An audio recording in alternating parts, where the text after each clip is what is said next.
Speedway. The Middleport Mechanical Thunderstocks will be up first onto the Speedway. First qualifying heat on the pole, Lee Winger out of Mount Hope, and the Wellstar Custom Fab O'Neill's Farm Equipment number 2 to his outside in the shed in the day, number 13, Casey Huffman out of Brantford. Going off in position number 3, it'll be Aaron Rowitzki out of Simcoe, the Extreme Liners Expert Auto Clinic A1 Car Care number 4. Beside him out of Caledonia, the Caledonia Auto Supply 83K, that is Mike Klazinga.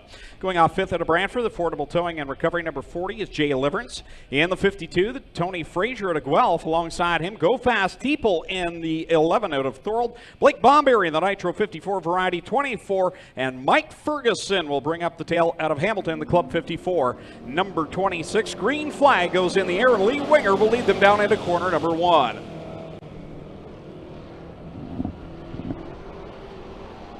Down the back stretch they go, 3 wide back for that third position. Huffman and Klazinga now go down to 2 lanes. Aaron Rowitzki, all by himself there in that second spot as they work off corner 4. Lee Winger in that number 2 really checking out on the field off the drop, the initial green flag. And here's Huffman, 4 wide down out of corner number 2 they come with Blake Bomberry started in the tail. He's up to 3rd. Off the 4th corner, Winger, your leader. Huffman second, but here comes Blake Bomberry and Mike Ferguson. Those Club 54 Camaros, nose to tail right now, trying to get by the 13 of Huffman. Bomberry working the bottom side against Huffman. Will grab the second spot. Huffman not going away on the outside, that yellow number 13. Across the stripe another time, the 2 Club 54 Camaros, rather, Blake Bomberry, the Nitro 54, the Club 54 26 is Mike Ferguson. But it's Lee Winger out in front. And the Wellstar Custom Fab number 2 leading the way, and it's the Nitro 54 number 24 of Blake Bomberry Jr., then Mike Ferguson. In that number 26, Casey Huffman back to position number 4. 5th right now is Klazinga.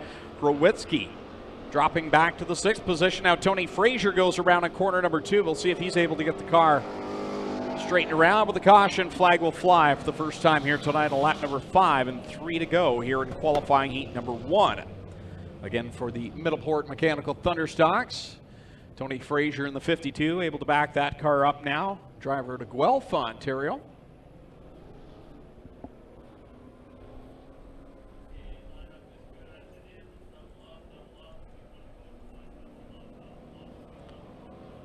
Joined in just a little while by Adam Ross, making his way in from the city here tonight for the NASCAR Pinty Series qualifying this afternoon.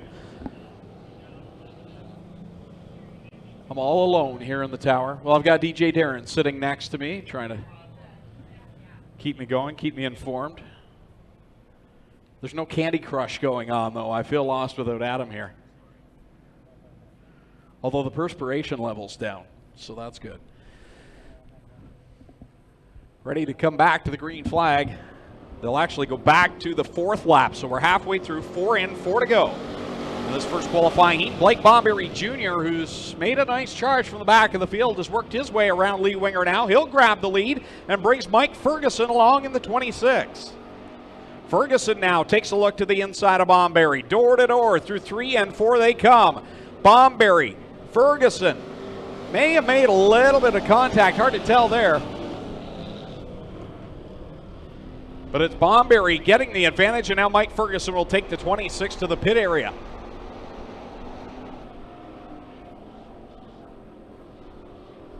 So it's Blake Bomberry, your leader. 2 to go, says starter Kyle McKenzie atop the flag stand. Lee Winger in second. Go Fast Teeple in that 3rd position. And then you've got a 3-car battle for 4th. Rowitzki, Huffman, and Klazinga. Rowitzki's got it in car number 4. This time by, we'll see the white flag from Kyle McKenzie. One more trip around in this first qualifying heat with Blake Bomberry leading the way over Winger, Teeple, Rowitzki, Huffman, and Klazinga.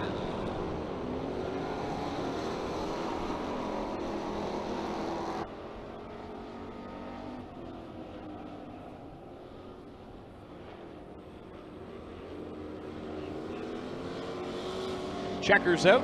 Blake Bomberry Jr. will pick up the win over Lee Winger in that second spot in car number 2.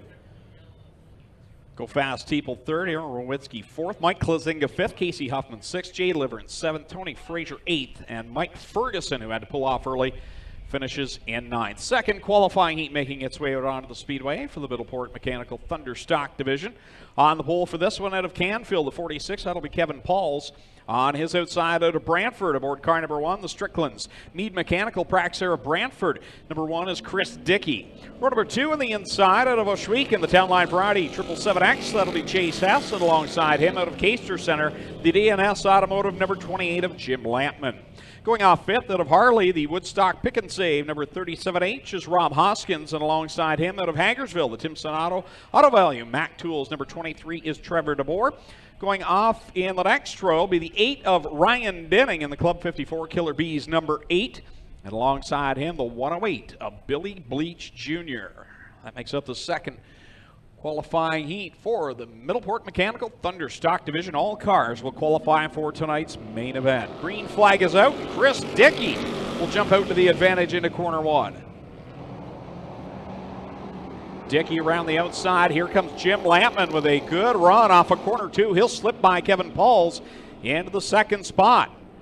Trevor DeBoer following in his tire tracks in that 23. He looks for third off the fourth corner. He'll clear the 46. So 3-car breakaway out in front.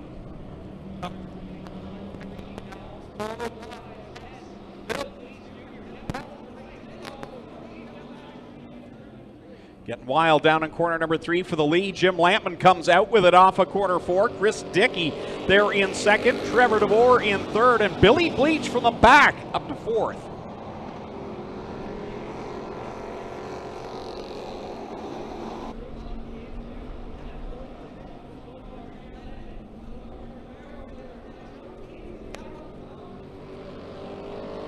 Here he is leading another lap across the line. That's lap number 3, 5 to go, and a great battle behind him as you see that 23, the 1 of the 108. Trevor DeBoer has the spot. Dickey back to third, and here comes Billy Bleach Jr. to the inside of that Monte Carlo of Chris Dickey.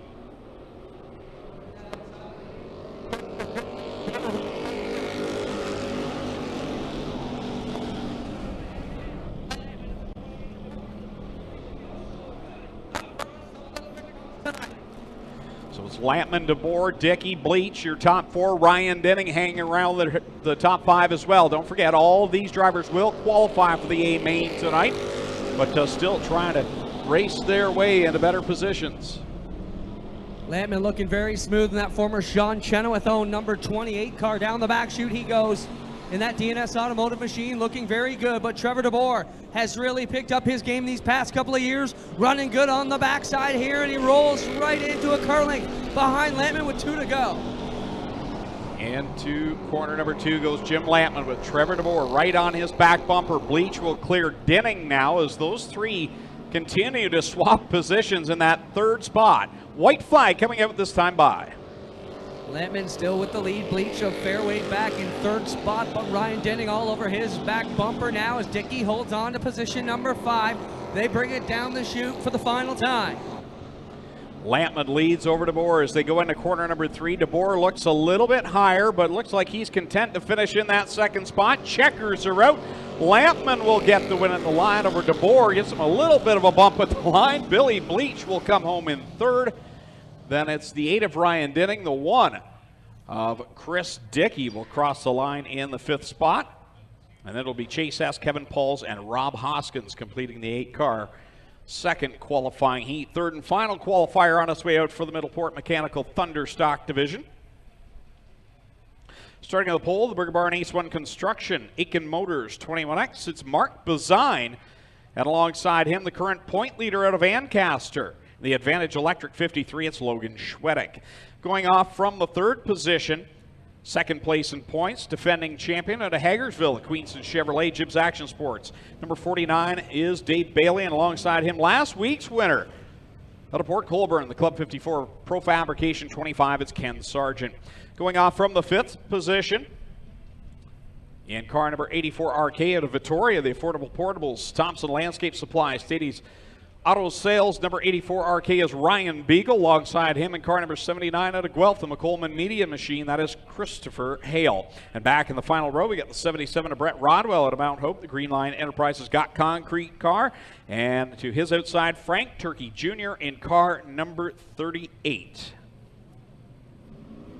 Final qualifying heat for the Middleport Mechanical Thunderstocks. And Clinton Jeffrey has joined us in the infield for those watching at home as we get underway in this third qualifying heat. Well, cars working their way down here onto the back chute they go. Back off through turns 3 and 4. Logan Schwedick, but a big puff of smoke out of somebody there in the middle of that group, Greg. Who's it going to be? Possibly Dave Bailey slowing up in the 49. He let up a little bit, but I'm not sure if he had to let up because of the car. Yeah, I think there is something puffing a little bit out of the back of the 49 possibly. Rolling down here. Back into turn 3 they go. Schwedick with the advantage, still up front, and he gets a big wiggle out of turn number 4. And Mark Bazine on the move now in the 21X, who blew a motor last week. New power plant under the hood of that one. Huge breakout season for that driver leading the way. The 53 of Logan Schwedick picked up his first career win and leads the points here, approaching the mid part of the season. And here he is leading the fast car heat again tonight. Schwedick has really picked up his game, been so good.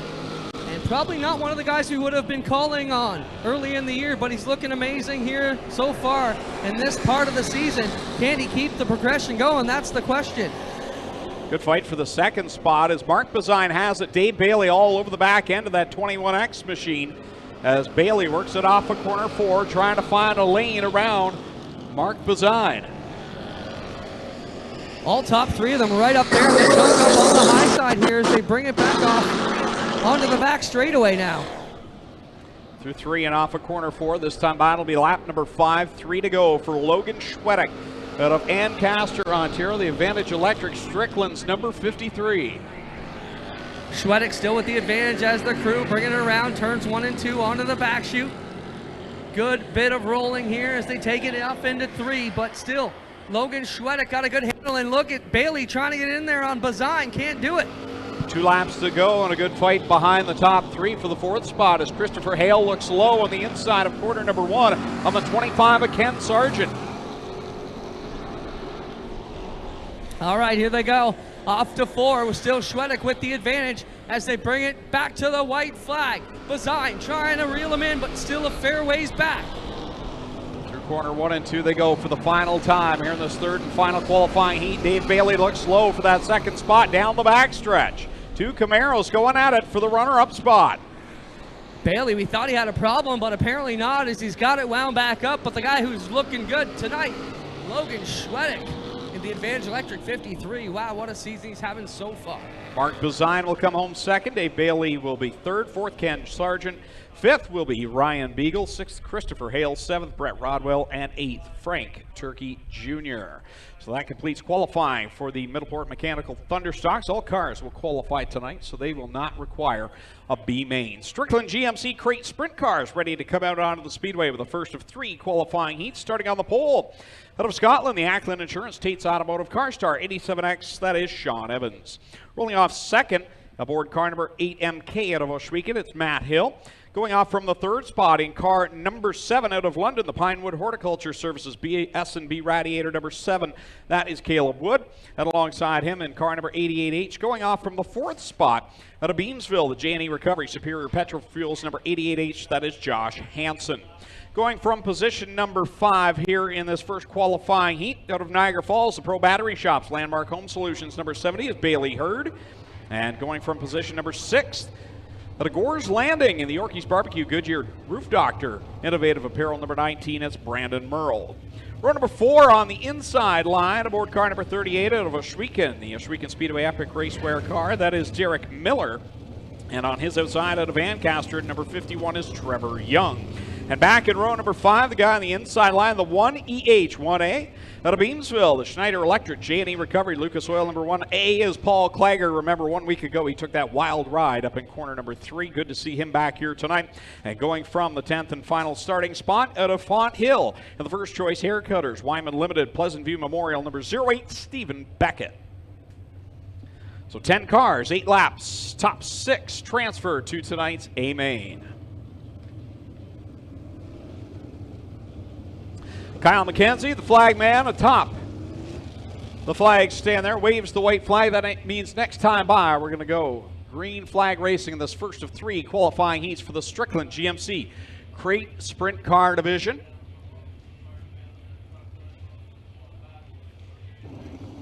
Sean Evans, he has been in the points hunt all season long here in this division here at Ohsweken, as well with the Action Sprint Tour where he has a couple of wins. He'll start on the pole here tonight. Matt Hill had a great start to this 2018 season, looking as one of the most improved in that 8MK. He'll start in the second spot. Coming to the green flag, they are at a crawl, but here they go. They light it up, and Sean Evans pulls off into corner number 1 as the leader. Gets a big jump here onto the back straightaway as Caleb Wood will chase him down with Bailey Hurt running in the third spot here. This is one of the toughest divisions to qualify in. It means a lot to them right from now. They've got these GMC crate motors very evenly matched. They're sealed motors. You can't tamper with them. So it leaves it all into the hands of the drivers and the crews to set them up properly. And that's why we see such great racing in this division. Sean Evans just checking out here in this Total Rentals 87 X car. Caleb Wood, Bailey Hurd, Matt Hill, and Joshua Hansen. Running inside the top 5. Brandon Merle making a move on Derek Miller for 6. Couldn't quite do it. Now he gets underneath them. Off the 4th corner, Sean Evans will lead the lap with Caleb Wood in 2nd. Bailey Hurd there in 3rd. 4th, Matt Hill. 5th is Josh Hansen. There's Brandon Merle back there in that 6th spot. 1 position out of transferring. Evans up front with the big lead, but everybody pretty much strung out. Watch Klager and Miller at the back. That's the one spot you got to keep your eye on, as that's where the business is happening right now. Yeah, my correction, top 6, as I mentioned at the start of this heat, will transfer. So Brandon Merle is in the final transfer position, back in that black and orange, number 19. Paul Klager, after a horrific wreck here last Friday night, back together, trying to come back at it. Now Trevor Young and Derek Miller with a good slide battle up the hill in turn 1. Yeah, good fight going on between Young and Miller. Young will get the spot. Meanwhile, at the front, Sean Evans leads away over Caleb Wood. Bailey Hurd back there in 3rd. Matt Hill 4th. Josh Hansen 5th. And the battle is on for the final transfer spot. What a story this would be if Paul Klager could get in after being upside down 1 week ago. Well, he's got a lot of experience out here on the dirt, but not quite much here in the sprint car class. He actually started his career in the big cars in the mini stock division here about 10 years ago. Sean Evans will get it done. Greg, take us home. Caleb Wood will come home 2nd. Bailey Hurd 3rd. 4th, Matt Hill. 5th is Josh Hansen. And at the line, Brandon Merle will take the 6th and final transfer spot. So Paul Klager will go to the B main, as will Trevor Young, Derek Miller, and Stephen Beckett. So there's your winner of the first qualifying heat for the Strickland GMC Crate Sprint Car Division, Sean Evans out of Scotland, Ontario. So again, top 6 transfers. So Evans, Hurd, Wood, Hill, Hansen, and that number 19 of Brandon Merle will all transfer to tonight's A main. The rest will go to the B main a little bit later on. Second qualifying heat making its way out onto the Speedway. On the pole out of Welland, the J&J Auto Racing, number 3B of Blaine Barrow. And to the outside, aboard car number 4, the Lucas Oil Oakwood Transport Fast Track Performance number 4. Out of Vanessa, it's the Hurricane, Hannah Farrell. Going from row number 2 in the inside line, out of Ohsweken, the Canada Fuels Nitro 54 Variety 9C is Brian Nanakoke. And to the outside, aboard car number 6M, out of Union, the Wilson's Used Cars Montana's Barbecue, number 6M is Eric McGlone. Starting inside row number 3 in the 5th starting position, aboard car number 68, he is out of Ohsweken, the Case IH Rochester Nighthawks ride of Aaron Turkey. And going from position 6 in the 24A, that is A.J. Lewis in the insulation ride. He is out of Stony Creek. And then back in row number 4, the inside out of Port Colborne in the 5D, the Panabrace of Tim's Lawn Care, DNS Automotive Machine. That is Jacob Dykstra, and alongside him in car number 74, the Radio Shuttle Neely Auto number 74 from Rockwood, it's Rob Neely. Back in row number 5, the 22 Junior out of St. Catharines. The Gilletta Flooring Services Mike Knapp 4, number 22 Junior is Alan Gilletta Jr. And second place in points will start in the 10th spot. Out of Brantford, the Massage Pro, Detmer Auto Tire, Gales Auto Aftermarket 49L is Lucas Smith. Second qualifying heat for the Strickland GMC Crate Sprint Cars, ready to come to the green flag with Blaine Barrow and the Hurricane, Hannah Farrell, to get us going. Green flag is out. Hannah Farrell, first one on the jump.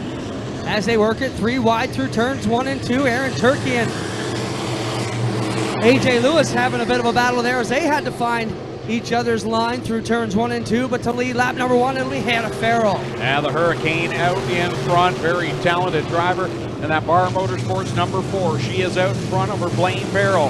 Then it's Brian Nanakoke, Eric McGlone, and troubles for Alan Gilletta at the back of the pack.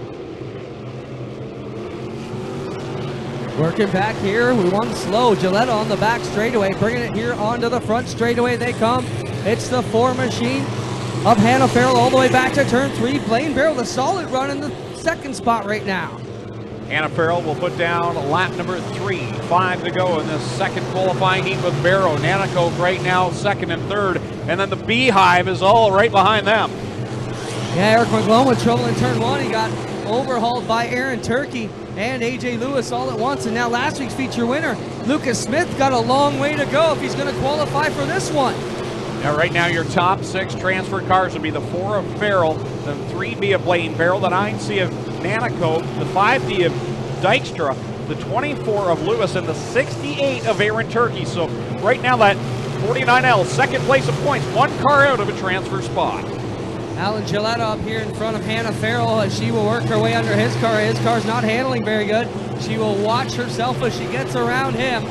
Good run here for the Nanakoke 9C as well, holding down second spot with Barrow, but here comes Jacob Dykstra in that Lakeshore Catholic Schools 5D. He's got a good run on Barrow down into corner number 3. He'll get by him and grab the 3rd spot as we work the final lap, and right now Lucas Smith has gotten by Aaron Turkey for the 6th and final transfer position. Gonna need some work here in that 68 crew to get him back up into the mix as they wheel back off of turn 4. Checkers come out for Hannah Farrell, number 4. Brian Nanakoke will finish second, Jacob Dykstra third. Greg, finish us off. It'll be AJ Lewis 4th, Blaine Barrow 5th. Lucas Smith will get the final transfer position in the 6th spot in that 49L. So Aaron Turkey, Eric McGlone, Alan Gilletta, and Rob Neely will all go to tonight's B main for the Strickland GMC Crate Sprint Car Division. 3rd and final qualifying heat about to make its way out onto the Speedway. Starting on the pole, the wily veteran out of Stouffville, the Transport Sales and Service Durnan Motors Retail Design Group number 43H. It's the gunslinger, Ryan Hunsinger. Alongside him, out of Waterford in the Renway Energy Aero Express Late Shock Technology number 12, that is Brad Herron. Second row on the inside, the 3rd starting position out of Hagersville, the Iroquois Hereford Farms, ITE Rentals, Bickles Hardware number 49H, that is Jerry Hill. And going from the 4th position, driving the McDonald's of Brantford and Paris, Woodstock Ford number 9. Out of Brantford, that is Paul Ballantyne. Starting in position number 5 aboard car number 29.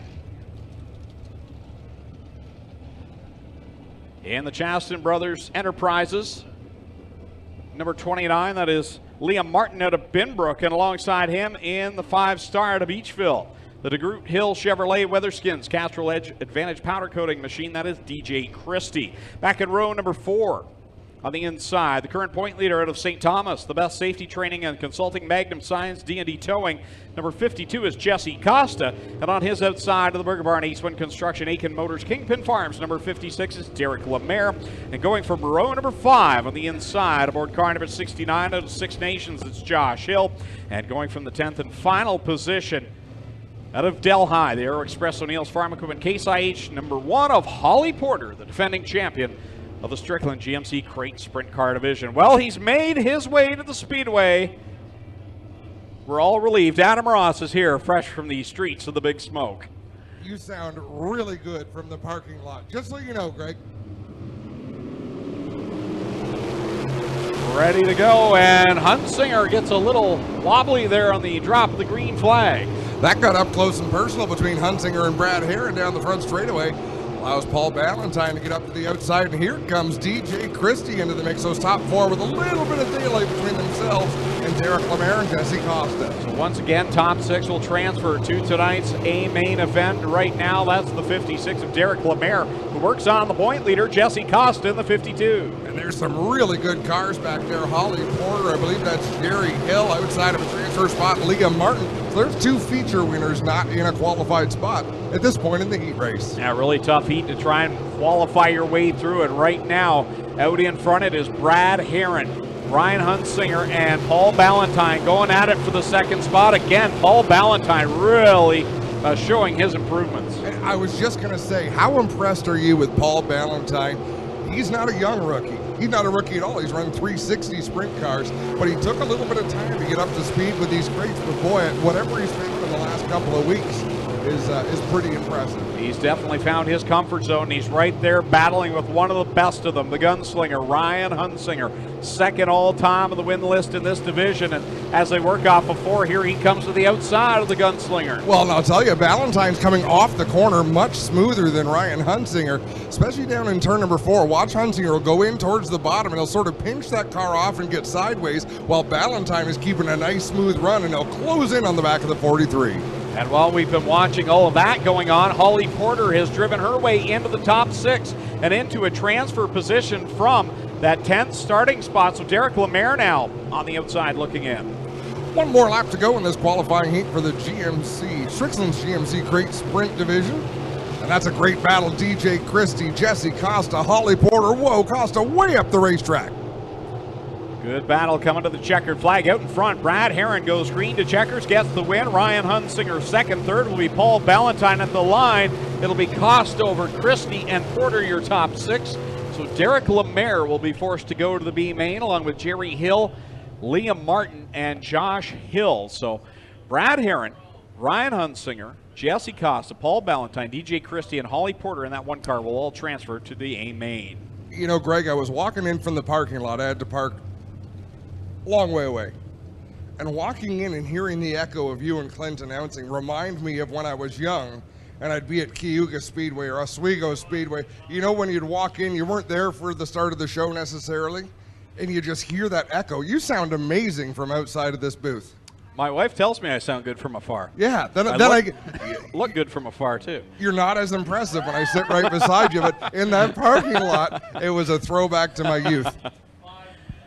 First qualifying heat out on to the Speedway for the HRW Automotive Mini Stocks. Supposed to be starting on the pole of the 13M of Daniel McKay, but I don't see him out there at this time. He is here tonight, but not making the call. Wade Thorne on the outside out of Waterford, the Springview Farm Golf Club in the 4W. Starting third out of Ohsweken, the Custom Moccasins 177 is Tim Jamieson, and going off fourth out of Brantford, the Broker Link. Number 6, that is Jason Dixon.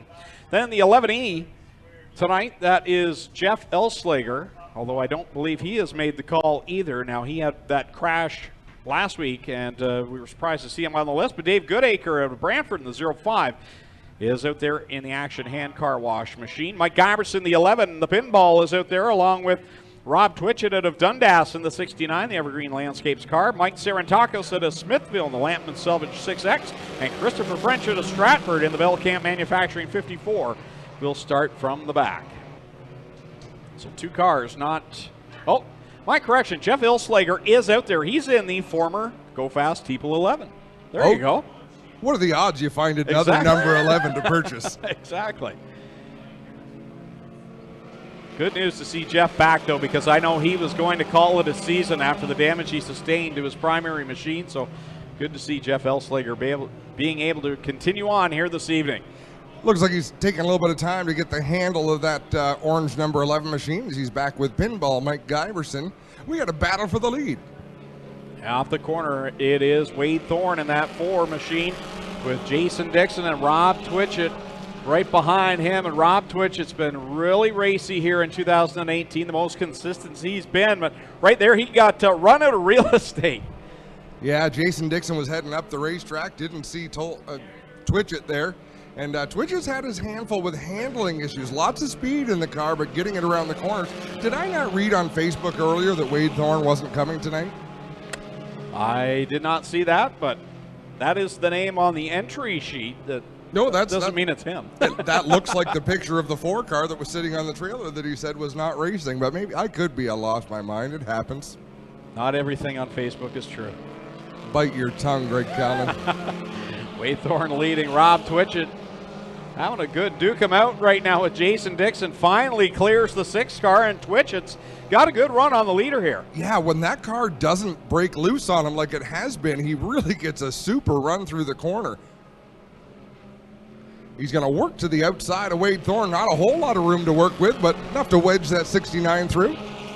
A top 5 transfer in this qualifying heat. Christopher French, who started in the tail, has just gotten his way by Dave Goodacre for 5th, but Goodacre not going away as we have a battle for the lead coming to the win. Through 3 and 4, Thorne on the inside, Twitchett on the outside. They'll be door to door on a turn number 4. Twitchett kicks it sideways. He'll take the checkered flag over Thorne, Dixon, Sarantakos, French, Goodacre, Jameson, and Guyverson. And Jeff Elslager had problems up in corner 2. That's exactly where he had his accident last week that destroyed his primary car.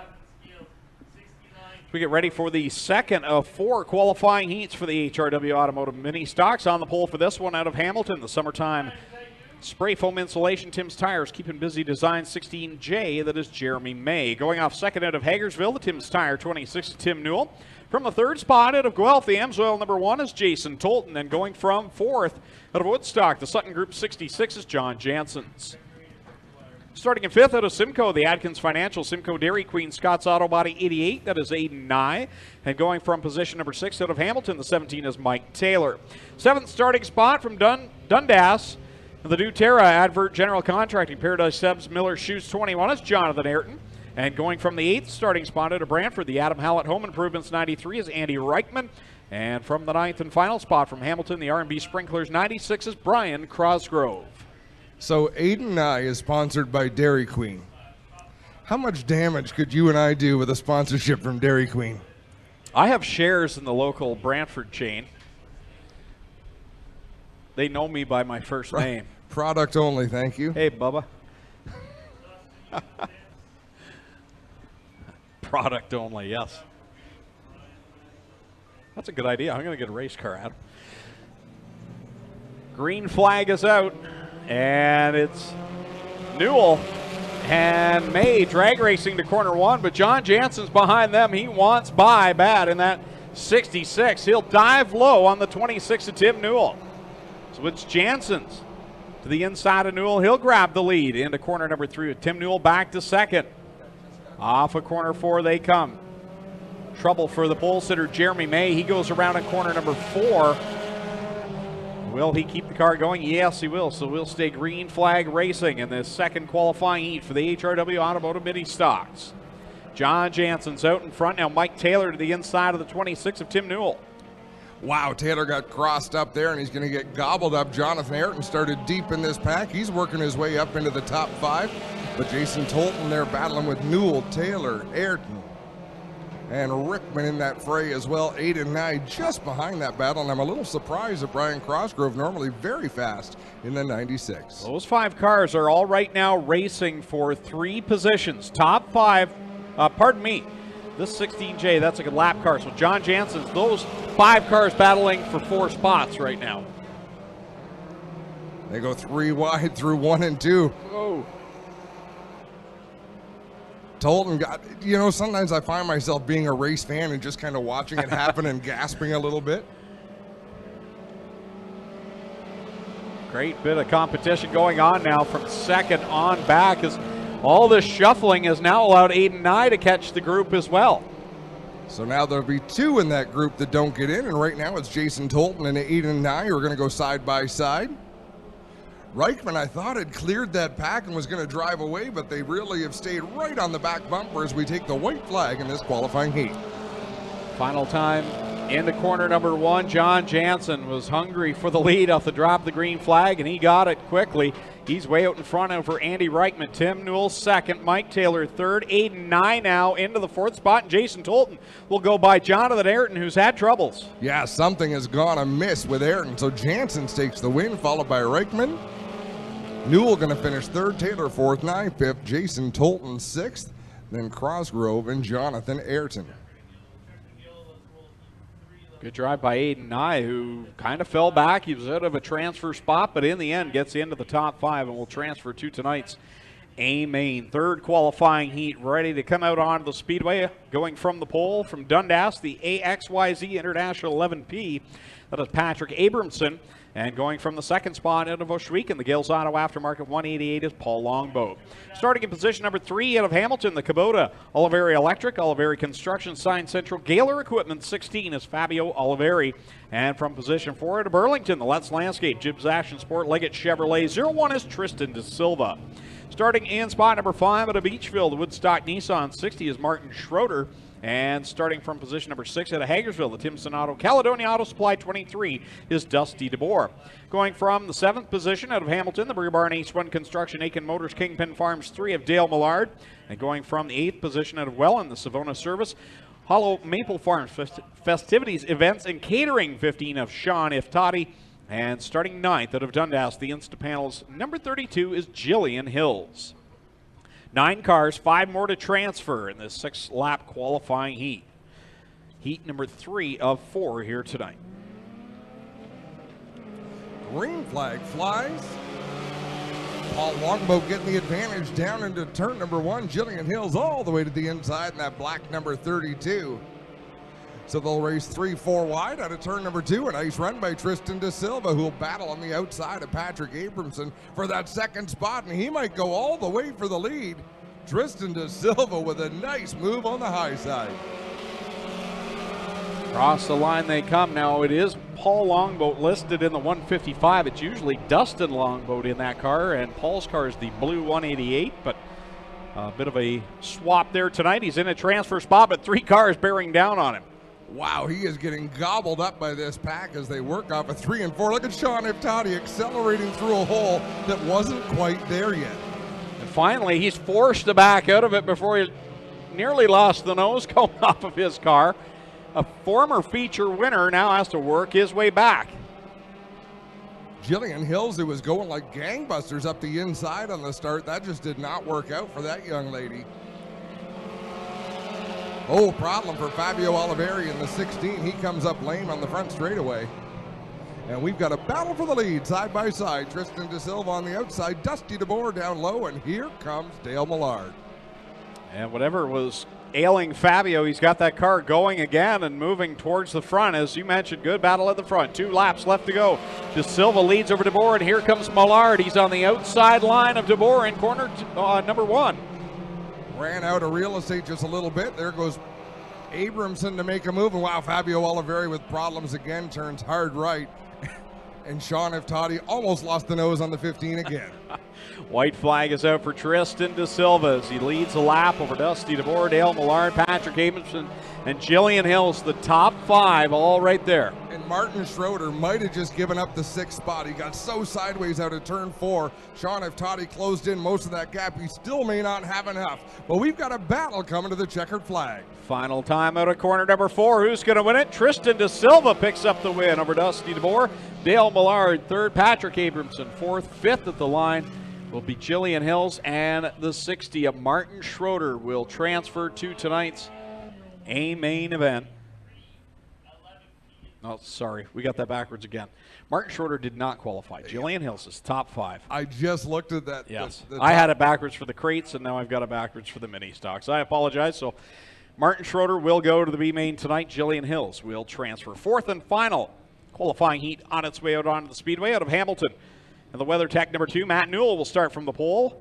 And alongside him out of Hagersville, the Smouts Garage, Jeffy's Fab Farm 517 is Cody Somerville. Starting 3rd out of Beaton, the Amsoil, California Dave 63C is Dave Crumby. And going from the 4th spot out of Ancaster, the Brassey's Pub number 19 is Kyle Wirt. Position 5 out of Caledonia, the Timson Auto, Caledonia Auto Supply number 9 of Tim DeBoer, winner a couple of weeks ago. And starting in 6th out of Paris, the 79 is Steve Miller. Going from 7th out of Simcoe is the PAL Insurance, Thompson Landscape Supply, Broker Link Insurance 10 of Ben Buchwald. And going from 8th, the current point leader out of Fenwick, the 222 is Nick Massey. And going from the 9th and final starting position, in the Clinton Nichols number 43C, it's Chris Reichman out of Brantford. 6 laps, top 5 will transfer to the A-main. Plenty of bikes being lined up down in front for our giveaway tonight. Hopefully all the kids have signed up down in the Kids Club booth.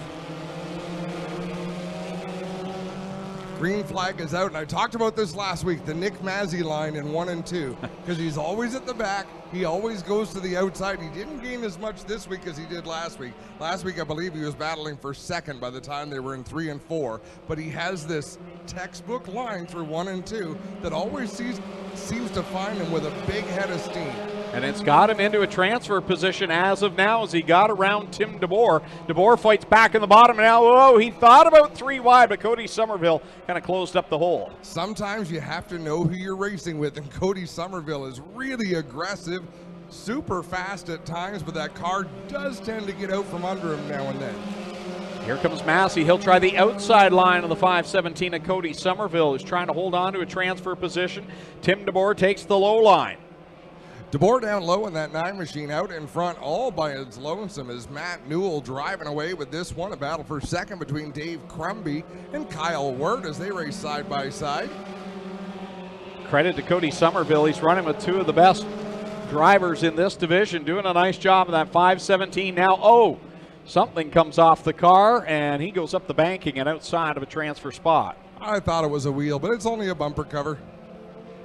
He's used to that coming from the infield bomber track. And problem, Buchwald goes around there in 3 and 4 with some contact from Chris Reichman. The yellow flag is out.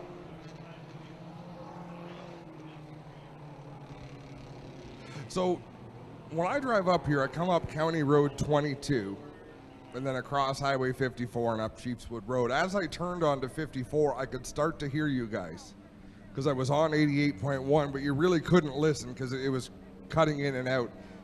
As I got closer to Chiefswood Road, I started to be able to hear you and Clinton loud and clear. It was a lot of fun to listen to you guys. Yeah, it was good. It's like the old days announcing just with Clinton and I. And yeah, I bet you sounded like you were having so much fun. I was. It was like the good old days. No,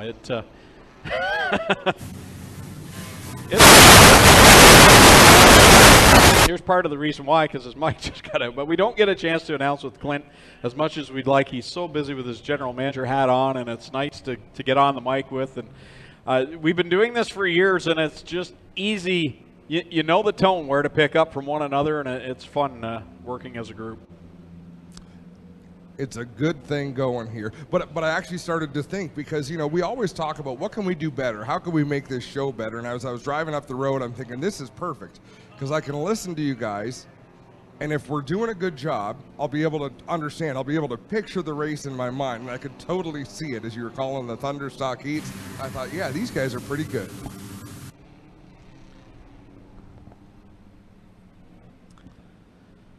By the way, who won the pole today? Alex Tagliani on the pole, and Kevin Lacroix absolutely destroyed his race car by himself. By himself. It was gnarly. Back underway in this one for the HRW Automotive Mini Stocks. 4 on the board, 4 to go, and Matt Newell out in front in the 2. Man, Reichman just needed to clear some of that nose piece off of the 43 car, and it brought it to life. Look at him making a move here on Mazzy. That's for the last transfer spot as they take the white flag. Yeah, final time around, and the final 5 cars to transfer into tonight's A main for the HRW Automotive Mini Stocks. The rest go to the B, but Reichman giving that 43C a good run. A little bit slow on the straightaways, but he makes up for it around the corner. Checkered flag in the air. Matt Newell going to take the win. Kyle Wirt second. Third at the line is going to go to DeBoer. Dave Crumby fourth. Nick Mazzy fifth. Everybody else headed for a B main. So that concludes qualifying for the HRW Automotive Mini Stocks. Up next, the Cool Kids Ice and Water Core Pack Merchandising Sprint Cars. 3 qualifying heats in total here tonight. Well, Greg, I just got to cut you off. We have 3 two-seater rides coming up tonight from our awesome sponsors here tonight, Strickland's. And Allie's the first one up. She's a guest of one of the Strickland's employees, and she's very scared, and here she comes out in her two-seater with Brad Herron at the wheel for one of 3 two-seater rides tonight, guys. Yeah, an excellent opportunity here to get the ride of a lifetime of the 2-seat sprint car, as the folks from Strickland's here tonight as part of our sponsor night and bike night at the Speedway. Strickland's huge supporters of the Speedway here, not just the title sponsor of our crate sprint cars, but they supply us with that beautiful pace truck every year, and just overall great race fans to have, a great company to be involved with Ohsweken Speedway. You know, if someone had never been to the racetrack and was coming out for the sprint car two-seater, wouldn't it be fun to walk up with your suit and helmet and say, so have you driven one of these before? aren't you driving? Heck no.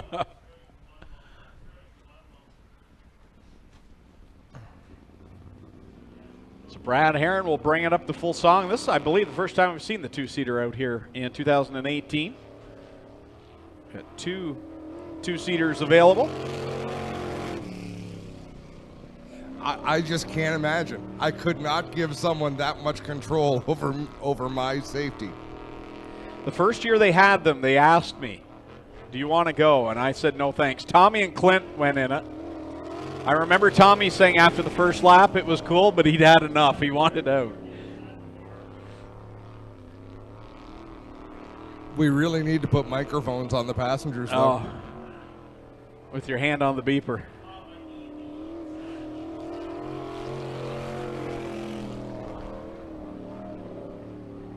Seven-second delays are made for moments like this. Let's have a listen, see if he lifts. No, I think he's hammered down.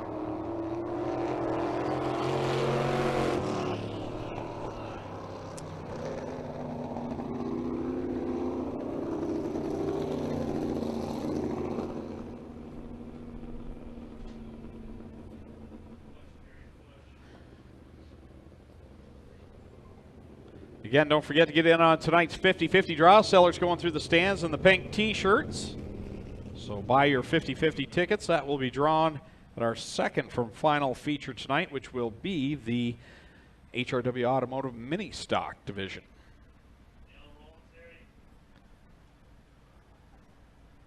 Guaranteed $1,000 already in the 50-50 here tonight. So get in on the 50-50 draw as we get ready now for the Cool Kids Ice and Water Core Pack Merchandising Sprint Cars with the first of 3 qualifying heats. Starting in the pole in heat race number 1 out of Alden, New York, the Casey's Truck Salvage, Fiberworks Composite, Merzac Enterprises 49, the straight shooter, Scott Kruder.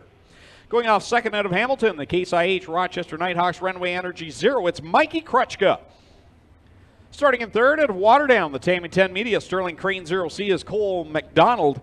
And to his outside, going off fourth out of Carlisle, the Nitro 54 Variety, MMBO Direct Marketing, Creative Edge Signs and Graphics. Number 9 is Steve Lyons.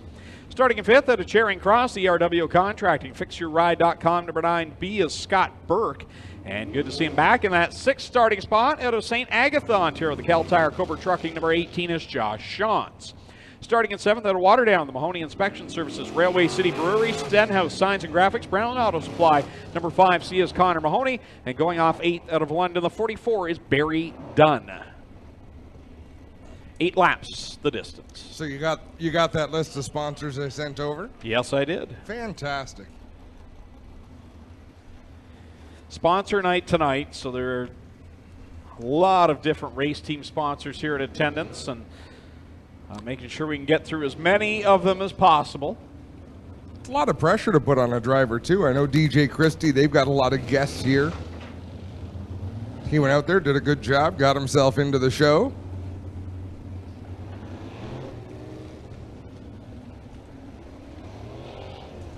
Quick story from the Indy in Toronto. Pete Shepard III making a really big deal. He's got VRX Simulators as a sponsor this weekend. They did a full wrap on the race car. The owner of the company is there. So they go out for practice session. And it was the first lap he was out there. Kevin Lacroix went by him. And he thought, I'm going to keep up with Kevin Lacroix. Got on the gas a little bit hard. Stuffed it into the wall. Took the rear end out of the car.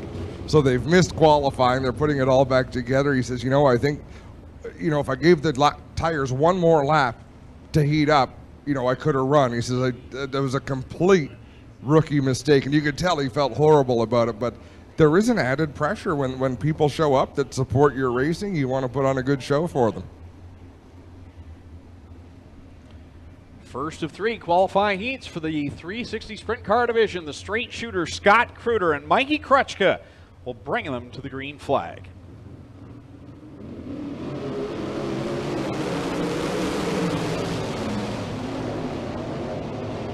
Kruder jumps out to the early lead. Krutchka chasing him down the backstretch.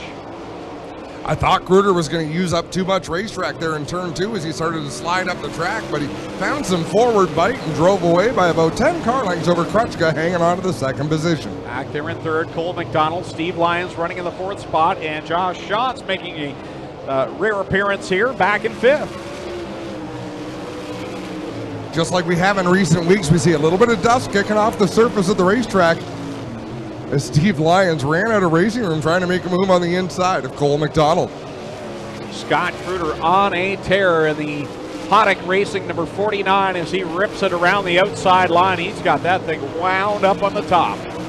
Yeah, Kruder's turning some great laps right now. The battle on the track for a third spot. Cole McDonald has a position. Steve Lyons, oh, problems for Mikey Krutchka. I mean, the bad news is something happened and you are off the racetrack. The good news is this time it didn't involve a crash. We have seen those cars have some bizarre problems in heat racing action in recent weeks. Mikey has had no luck at all in that Zero machine. Was taking over for Glenn Stiers. And you touched on that with that big mud clog that came in and pushed the dashboard essentially into his hand, bent the steering wheel. And then there was the issue up in turn number 2 where I think something broke in the steering, sent him careening up into the outside wall. Maybe the car just popped out of gear and they're going to refire it. Oh, doesn't. Well, guys, Mike said it just shut off on him. He's not sure what's wrong with it here. And that is a backup motor. Dylan Westbrook had engine trouble, so they've taken the good motor, put it in the 47X. Mike's kind of got the backup tonight, so said it certainly didn't have as much smoke as the one he'd been running the last couple weeks, but not sure what's wrong with the Zero. Tough break for Krutchka here. No life under the Zero. And he'll get that push back to the pit area. And it looks like we will be prepared to go back to green flag racing. Single file past the restart cone just in front of the flag stand, and Scott Kruder will set the pace in the 49.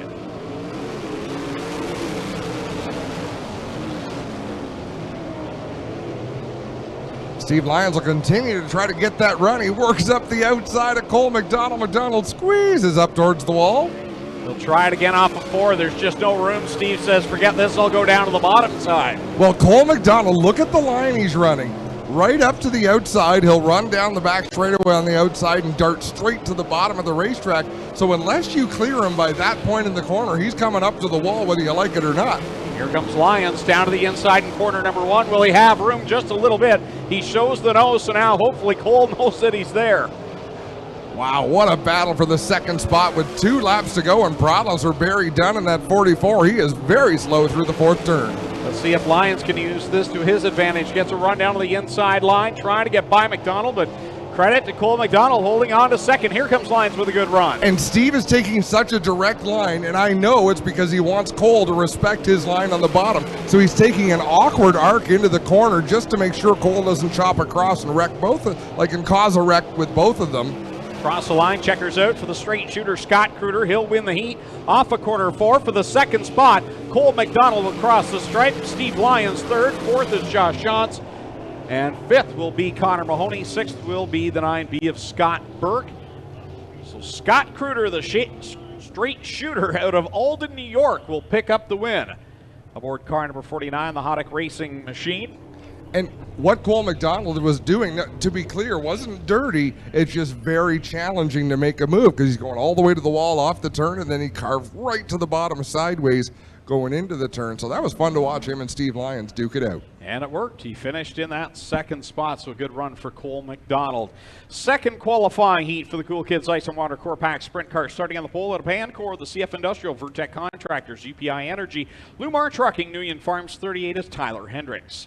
Going from the second spot out of Caster Center, the Kingpin Farms, Aiken Motors, Burger Barn, Ace One Construction 91 is Ryan Turner.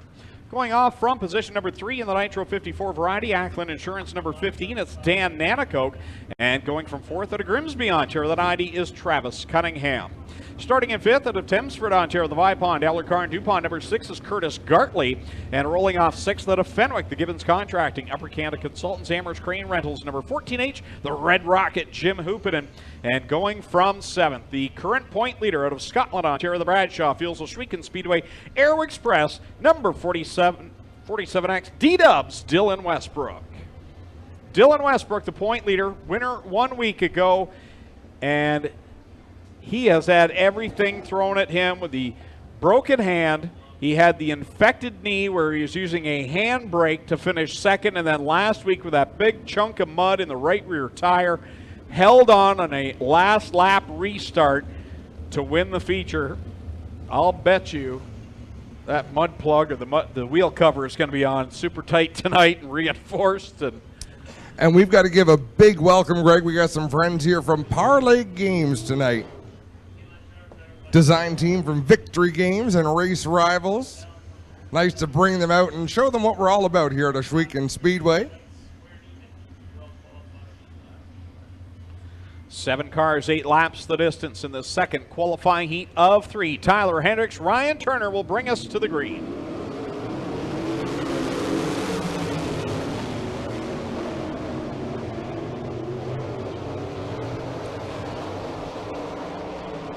Good run for Ryan Turner off of turn number 2, but Tyler Hendricks had built enough of a lead that he's able to hold the lead to complete lap 1. Dylan Westbrook passed a couple of race cars in the early going. Did you say good to see Dan Nanacoke back out here? As I say that, he does a pirouette in turn number 2. That'll be a caution for Dan Nanacoke in the Nitro 54 variety, number 15. As that car spins and comes to a stop. Yeah, Dan has not been here the last few weeks, but is back with his number 15, and he'll get a push and should be able to continue on. Yeah, a bit of a lazy spin up there in turn number 2, but boy, this is a much different racetrack than what he was racing on the first couple of weeks of the season. Yeah, last week and this week, again, very smooth and a little bit dry, but man, it's the smoothness and to me, the dry slick makes it a little bit better competition. It puts it more in the driver's hands, a little bit less about the horsepower. You're absolutely right. All the power in the world is not going to help you when you can't put it to the racetrack. So these slick conditions allow the drivers to do a little bit more work, have a little bit more input into their own results. Speaking of results, how about Tyler Hendricks leading the way in this heat?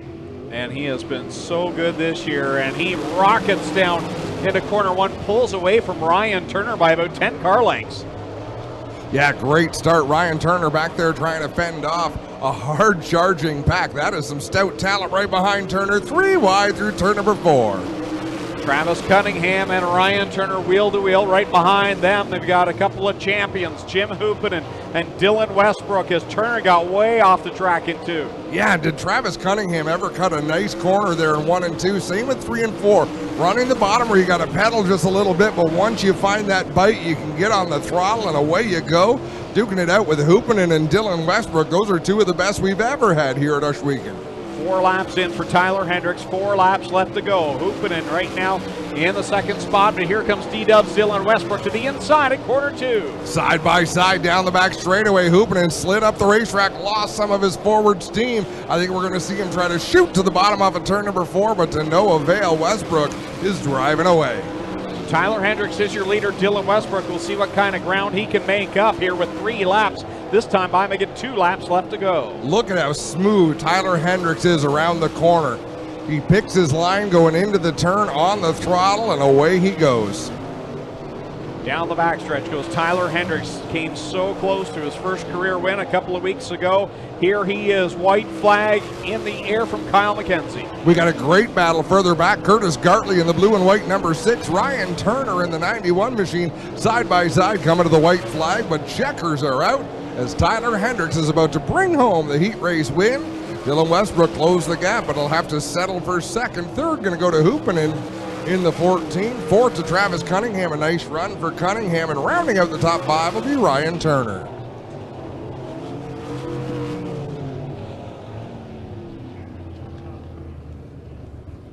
Well, the nickname The Real Deal is already taken by Chris Steele, but I'll tell you what, Tyler Hendricks proving that he is the real deal here in 2018, picks up a heat race win again here tonight. The driver out of Pancor in that number 38, very impressive this season.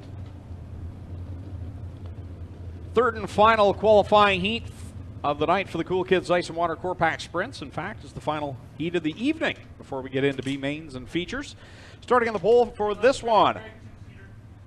Oh, two-seater ride is up first, so we'll let the two-seater ride go first, and then we'll bring out our third and final qualifying heat. So again, the good folks at Strickland's getting a chance to go in our two-seat sprint car, brought to you by Cool Kids Ice and Water.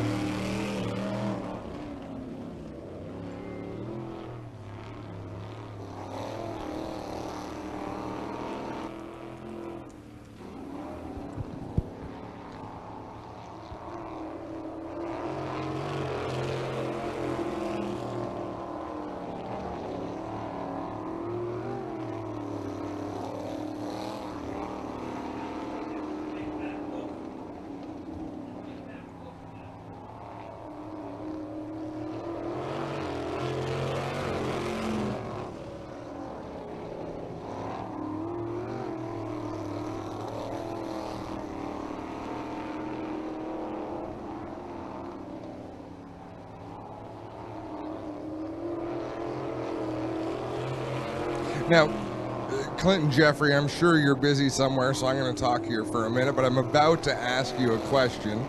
I want to know if you stage these drivers into the two-seater, and are you anywhere near them when they climb out of the race car for the first time and take their helmets off? I have been, yes. It's quite exciting because you got to remember, a lot of these people, this is the first time at the Speedway whatsoever. I'm just getting up to a better spot here. Hold on. Yeah, for sure. Take your time. But it is something. Have you seen it, Greg? Have you seen someone get out of the two-seater? We're going to have to film it one week. Yeah, I've been here. They would run them after the program at the end of the night. We'd be crossing through the infield, sometimes have to wait, and you see the people getting out. And the reaction getting out is polar opposite of them getting in because they're so sheepish getting into the car at first, and then they get out, and it's like, okay, I conquered it. Let's celebrate. Well, Adam, I can tell you, I took a ride in the two-seater when we had the 410 motors in them. I found that you don't realize how far these cars are what is called winged over, which means the downforce pushes them down on the left side, and you don't really realize that when you're watching it from the outside, but when you're riding in the car, you can't believe how much it leans over to the left when it's going down the straightaway. Okay, that makes some sense. Yeah, that was a comment Tommy made, that you kind of felt like you were falling out the left side of the car with that cockpit being open. Third and final qualifying heat for the Cool Kids Ice and Water Core Pack Sprint Cars going from the pole out of Caledonia. The Ace 1 Construction Burger Barn Aiken Motors number 55, Mikey Bobby, Mike Thorne. Starting second out of Caster Center, the KT Tobacco Town Line Variety Silo Wireless number 97, Corey Turner, winner down to the Brighton Speedway last Saturday night. Starting in third out of Caster Center, the Charlie B. Honey Pie Spring and Alignment VNR Recycling 11 of Jamie Turner. And starting in fourth out of Mississauga, Ontario, the Ackland Insurance Town Line Variety Lucas Oil Car Star 17X is Mac Demand. Starting in fifth out of St. Catharines, the Overland Heating and Air Conditioning, TriStar Forming, Golfy Concrete, Niagara Dental Arts, 80 of the Real Deal, Chris Steele. And starting in sixth out of Simcoe, the Gales Auto Aftermarket number 21 of John Burbridge Sr. And starting in seventh, and the final starting spot out of Port Colborne, the Gilletta Flooring Services, Hainers, Discount Tire and Auto Parts, Mike Knapp. Ford number 22 is Sean Slider. Now, last Saturday night, the Southern Ontario Sprints in action down the Brighton Speedway, and it was Corey Turner picking up his second career Southern Ontario Sprints win, his first one coming right down there at Brighton Speedway a couple of years ago in August. Were you at that show, Greg? Not last week. No. I was there for his first win, but Clayton Johns was there to cover the action. What was a great race. Mitch Brown coming home in second.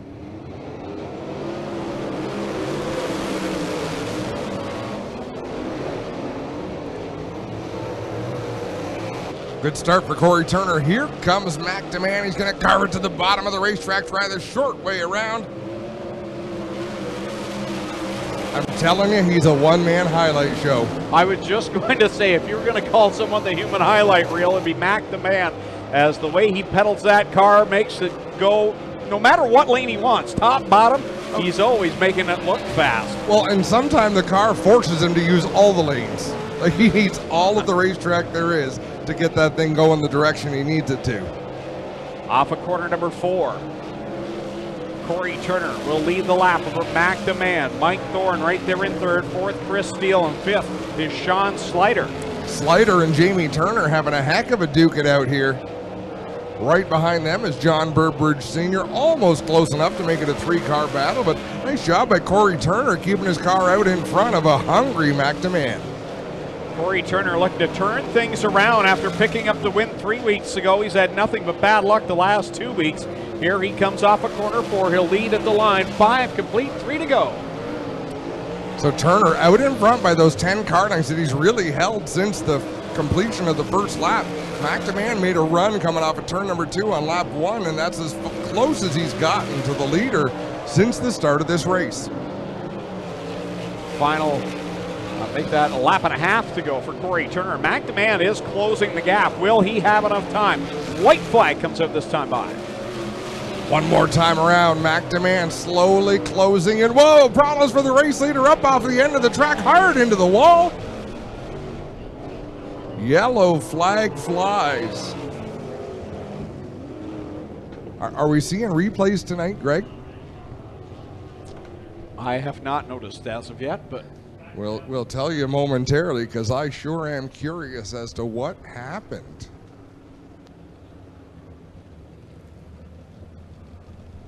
Safety crews on the scene right away to talk to Corey Turner, assess the situation. yep, here's the replay. If you're, Car just took one simple hop. It looked like he set the car onto the cushion going into turn number 1. Yeah, he just hooked a bit of a rut there. Hopefully did not twist the rear end out of that race car, but can never remember a time when we've had so many leaders on their own suffer problems. We've seen Mikey Krutchka, Dylan Westbrook, Corey Turner a couple of times, and thankfully it's just been one-car incidents for the most part.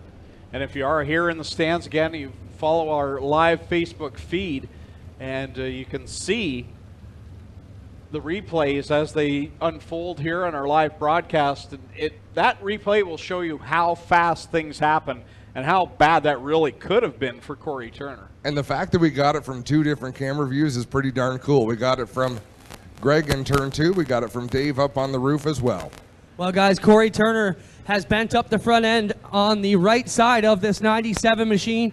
He's got a lower radius rod that is out of shape. You do not get 2 minutes to go to the work area during the qualifying heats. Corey said, I'm not going to chance it. Push me back. So another night, Turner will have to start from the back after trouble in the qualifying heat race. And I'm trying to lean forward. That we, believe it or not, from our vantage point in the tower, we cannot see the entry to turn number 1. There's just a railing that kind of blocks it, but you can see now a little bit of a berm built up, a lip there just at the entry where when you set the car in, if you're not pointed the right direction, when you hit that lip, it's going to spit you right up the racetrack. That's exactly what happened to Corey Turner for the 3rd week in a row. Troubles for him. It was 2 weeks ago in the feature on the opening lap. He flipped the car down in corner number 4, and then last week got hard into the corner 4 hay bales. And now troubles here. White and green flag out, so McDeman looking now to win the heat race. One lap shootout to the checkered. McDeman out in front, but the battle is on for second. Mike Thorne with a big run on Chris Steele. Off of corner number 4, checkers out. McDeman picks up the win. Chris Steele second. Mike Thorne third. Fourth will be Jamie Turner. Fifth rather, Sean Slider, and 6th will go to John Burbridge Sr.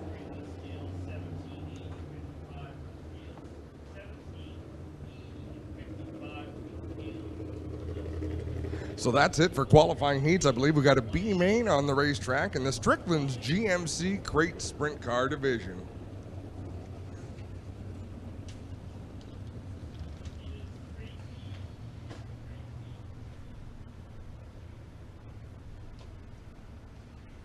One B main tonight for the Strickland GMC Crate Sprint Cars.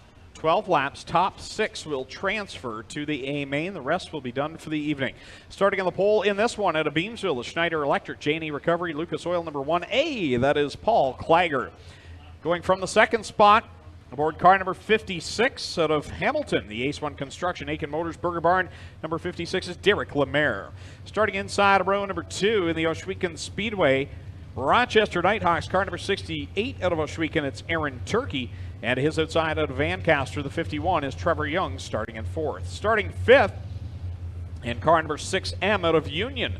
The Wilson's Used Cars, Montana's Barbecue Skyjack. 6M is Eric McGlone. And starting in position number 6 in the Gillette Flooring Services. Hainer Discount Tire and Auto Supply.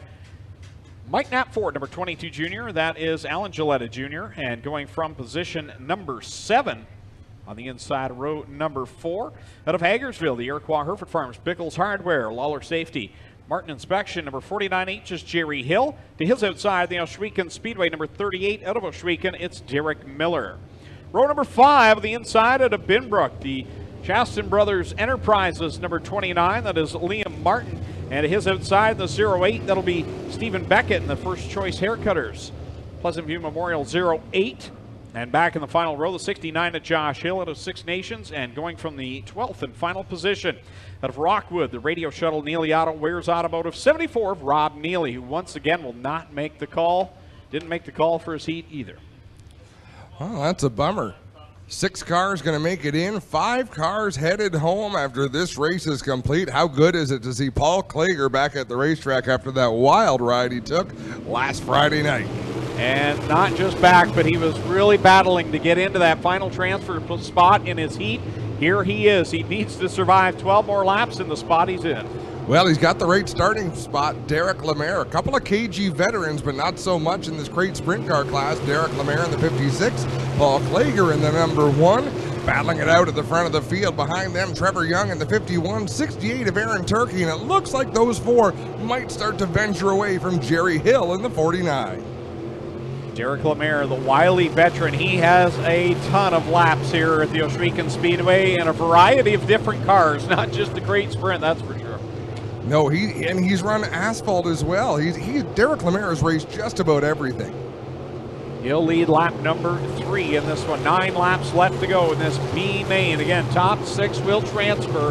Right now it's Lemaire, Klager, Young, Turkey, Hill, and Liam Martin, the final transfer position. And look at the 2 that are outside, Stephen Beckett and McGlone as well. I mean, those guys are fast runners week in and week out. Right behind them, Derek Miller, he's no slouch either. Now, Stephen Beckett has at least 1 heat race win, if not 2 this year in that 08, so surprising to see him on the outside looking in here as we now have 5 complete. Oh, Liam Martin got into the wall coming out of turn number 4. Oh. And I think he has knocked the rear end askew. You can see that car bouncing around. I was just about to say, he doesn't want to run that final transfer spot and take the risk. He was working to the outside, got a little bit too high. That will end the night for Liam Martin, unfortunately. He already has a feature win this year. That'll hurt his point situation as we have a contest right now for the 3rd spot. Yeah, great battle between Trevor Young in the 51 and the 68 of Aaron Turkey. Aaron Turkey, our longtime veteran of the crate sprint car division. Derek Lemaire leads over Paul Klager. Aaron Turkey right there in 3rd. Trevor Young running 4th. 5th is Stephen Beckett now as he gets by Jerry Hill. So Jerry Hill will get knocked back to the 6th spot, and they've got nearly a half a straightaway over the 7th position, which is a good battle as well between McGlone on the inside in the 6M and Derek Miller up on the outside in the 38. 9 laps on the board, and the battle for the lead is side by side into corner number 1. Klager on the bottom, Lemaire around the top. Klager finally, to me, is starting to look a little bit comfortable in that race car. He's been racing fairly well, but not really aggressively. Like it's almost as though he's not certain where the car's going to go when he sets it into the corner. Watching him in this race right here, he looks right at home. Klager leading this one, and red flag is out as Josh Hill is upside down in corner number 4, and all the cars will get woed up here in time. The leaders bearing down on Josh Hill. Hill lays it down on the left side of that wing.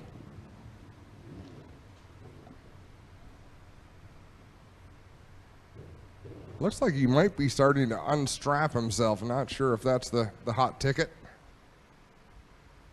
Although it could be something just hanging out in the cockpit there.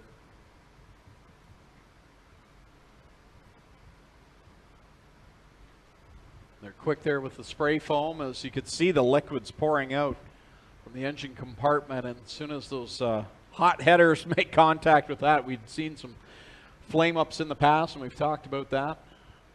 And the spray foam has extinguished any of that possibility. Well, guys, we're down here on the scene with Josh Hills, number 69. He come out looking pretty good, just like his brother Matt. These two guys, pure rookies, looked amazing right from the get-go as they get their feet wet here on the dirt. He's out of the car, ladies and gentlemen. How about a hand for young Josh Hill here? And that's his first real bad sprint car crash here so far.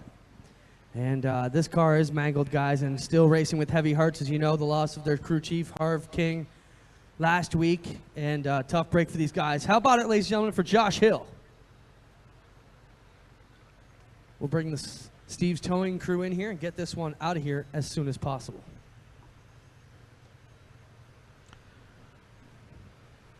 Well, the bicycles all lined up down here in front. Again, we'll be doing that draw during intermission. I want to thank all of the race teams that were a part of this, and saw a number of them on Facebook and posting the pictures of the bikes that they'd gotten.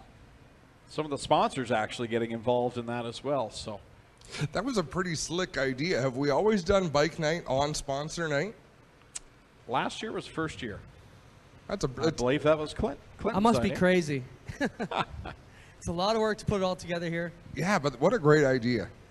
Well, Adam, you know, it's all because of the generosity of our great race teams fans. And Susie put it best, our junior fan club coordinator. She said by the community. And we've even had like our friends at South Buxton and their micro sprint club down there, Mark Phelan and those guys. They said, hey, we're just coming out to watch. We're a sponsor of Jesse Costa. We're going to come out and watch, and we want to bring a bike too. So if you're cool with that, heck yeah, we've got, I can't even count how many. Last check, I think we were up around, closing in on, I don't even want to guess. I know I counted 30 at least, but I know there's been a lot more come in since I did my count. Well, there you get a look at the Josh Hill car as it comes by. Pretty mangled up, guys. Yeah, beaten up in the front end. And as we're just talking about the kids and the bikes, Clinton, big announcement with Action Expo returning coming up in August. And some bikes are a part of that show as well. In fact, plenty of different bikes. Absolutely. It's a big scooter fest. Our friends from Jib Action Sports put on a great deal with us. Come down and enjoy the Jib's Action Jam Zone. We've got also the flat track bikes and quads are here. If you've never seen the motorcycles on the big track here, it's quite amazing. I like to watch all our sprint car guys watch them go, and they can't believe when these guys go at it. Elbows up, slide jobs like you wouldn't believe out here on motorcycles on the big track. It is crazy. We're also going to have micro sprints, go-karts going on back there, all the action sports stuff. It'll be Saturday, August 4th, Sunday, August 5th, both days. Come on out. We'd love to see you. You can go to actionexpo.com or Ohswekenspeedway.com for all the latest information and tickets. And when you go online to get those tickets, you can go to, it's spelled Action, big X, P-O, Expo. So actionexpo.com to get those tickets for that big weekend coming up on the 4th and 5th of August. Going to be a big weekend there. Plenty of things to do for the kids, and, well, kids of all ages, really, old and young. We're going to have a lot of fun that weekend right here at the Ohsweken Speedway. And also announced this week on the website, there is a link there now for camping for the Canadian Sprint Car Nationals. Reservations now being taken for the 2 camping lots that will be available. Where you see the campers right now off of corner number 3 over there to the left of the pit area. That is one of the camping areas, and the other will be down Chiefswood Road across, I believe that's 5th line, is it, right here to our right. On the other side of what used to be our camping area, there's another lot over there. And again, you can go to Ohswekenspeedway.com. And the camping link is there. The story is there as well, so you can check that out and get your sites booked for the Canadian Sprint Car Nationals, the 14th and 15th of September. Absolutely awesome weekend, my favorite weekend of racing all. Wait a second. Last week you said Apple Fest was your favorite racing weekend of all. One of my favorites. What are you one of those? Are you one of those who says that, and then you'll go to Brighton and say, "Oh, this is my favorite weekend of the year," no. And then you're going to announce somewhere else, "Oh, this is my favorite place to be." I see what you're about, Greg Callan. The Nationals are my favorite race weekend of the year, and here's why. On a serious note, here is why: the intensity and the heat races alone for Saturday night's main event. You won't see it. Even when the World of Outlaws come, you don't see that intensity. It's like a Chili Bowl type atmosphere where you know you've got the best of the best of the best, and really good cars aren't even going to get to race in the A-Main. Like, you're right. The pressure is on right from the start. But yes, Applefest is one of my favorites. Applefest is also a fun weekend. But I have a soft spot in my heart for that weekend, so matches the soft spot in my head, right? Not what I was thinking at all. No, I was. Clinton there has his Wi-Fi camera on his phone, and we just saw a feed of that, I believe. Wow, way to cut that off. Way to cut that off before I was going to talk about your soft spot being just below your heart, and you feed it with Dairy Queen. That is not a lie. Brought to you by Dairy Queen of Brantford. King George location, King George Street, or King George Road. I'm there on a regular basis. Building muffin tops since 1952. Oh, absolutely. The new S'mores Blizzard this year, I don't know what's in it, but a little bit of heaven. Now, just to give some support to Paul Ballantyne, who's sponsored by McDonald's, I'm digging the creme brulee McFlurry. Yes, actually, I just had one last night. There is no wondering why we look the way we look. I'll never have to retire. I've got to give a birthday shout out, because if I forget, I will be in trouble. He turns 14 years old tomorrow. The incomparable Connor Ross. He'd asked me to give him a birthday shout out. I said it would cost money, so he went the free route. Happy birthday, Connor. He's savvy with his bucks. I get emotional. I mean, Angie was here when she was pregnant with Connor. Man, oh man, there's a kid who's been brought up around the racetrack, like some of our competitors in this particular class as well. I believe it was Jack's birthday this week as well, was it not? Clinton's son? What day was that, Clint? He's our man on Inside Groove.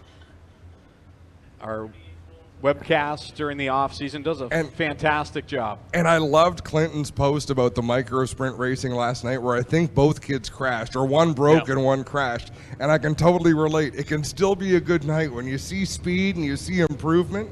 Even if they do have unfortunate results, you can still get excited, like, yeah, they're starting to get it. Yeah, Jack turned 11 on Monday, so happy birthday, buddy. He's up in the stands. We got him on a race officials radio tonight, so he's listening in on Doug. And yeah, you know what, Adam, it was great. Even though Kenzie flipped and Jack crashed while leading, they showed speed. It was exciting. Yeah. You know, like Uncle Mike tells them, racing's 99% losing. You better get used to it. Yep, at least you're in the game. That's what matters.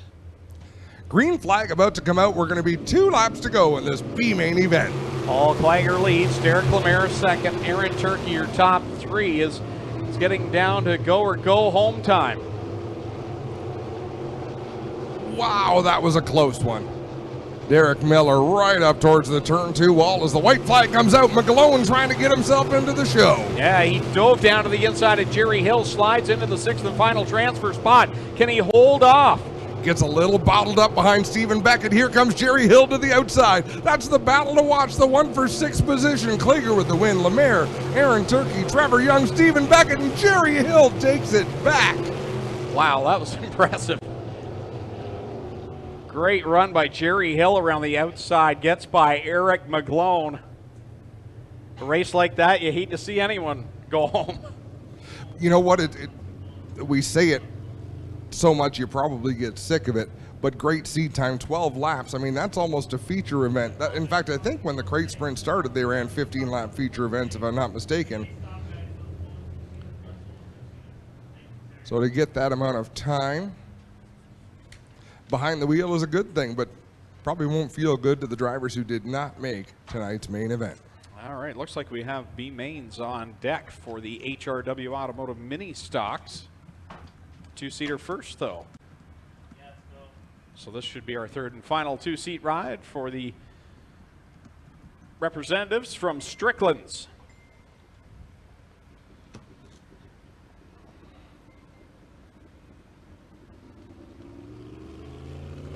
So did you head out to Port Dover today, Greg? I did not. What a great day for that. I saw some aerial views, and I cannot, having been there many times, I just can't imagine that many people there all at once. It's a pretty confined space.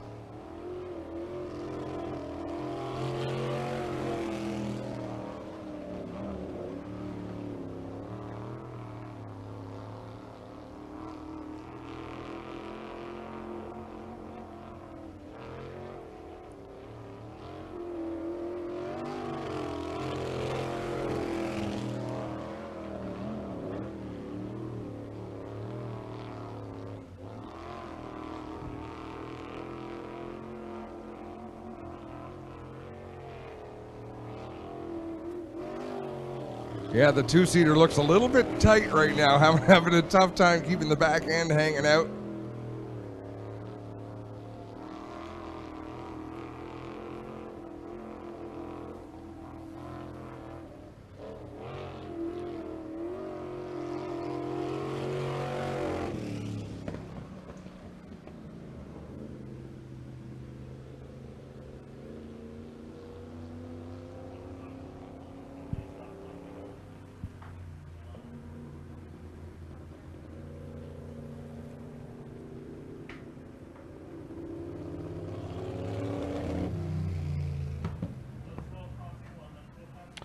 First B main now ready to roll out onto the track for the HRW Automotive Mini Stock, starting on the pole.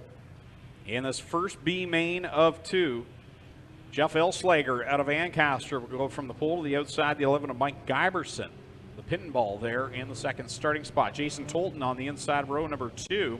In the third starting position with Brian Cosgrove going from 4th. Fabio Oliveri will go from 5th. Sean Iftati 6th. 7th will be the 79 of Steve Miller.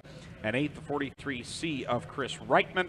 And going from the 9th and final starting position, he's out there now, missed his qualifying heat, but it's Daniel McKay in the 13M. The Home Hardware St. Catharines Westlake Tire and Auto 13M. So it'll be 4 cars to transfer, 6 laps the distance. More than half of this field will be done for the night. Jeff Ohsweken again in this former Teeple Racing number 11. First time after destroying his primary car last week will lead him to the green, and they're already 4 wide of the start-finish line. Well, Sean Iftati wanting to get around this pack of cars. Brian Cosgrove as well, Fabio Oliveri. So there's some really competitive race cars out here. Chris Reichman as well in that yellow 43. My goodness, the action is intense here on lap number 1 of this B main. Down the front stretch, Brian Cosgrove leads over Sean Iftati. Now that 15 of Iftati, he's been in this B main before, we know that, and he has already got a feature win this year, so he knows how important it is to get out. And in fact, I believe it was last week he was in this situation. You could be, I'm the wrong person to ask stats and history. I forget what happened last lap. Brian Cosgrove out in front, Sean Iftati, Cheeseburger as they call him in the 59 in second, Jason Tolton holding down third, and it's Fabio Oliveri right now in that final transfer spot in the 16 with Chris Reichman trying to pedal that 43C into the top 4. Oh, he gets into the back and Tolton and goes around. Full 360 comes up, stalled there in turn number 4. On the bright side, nobody stoved into him there while he was getting around backwards. Yellow flag is going to fly.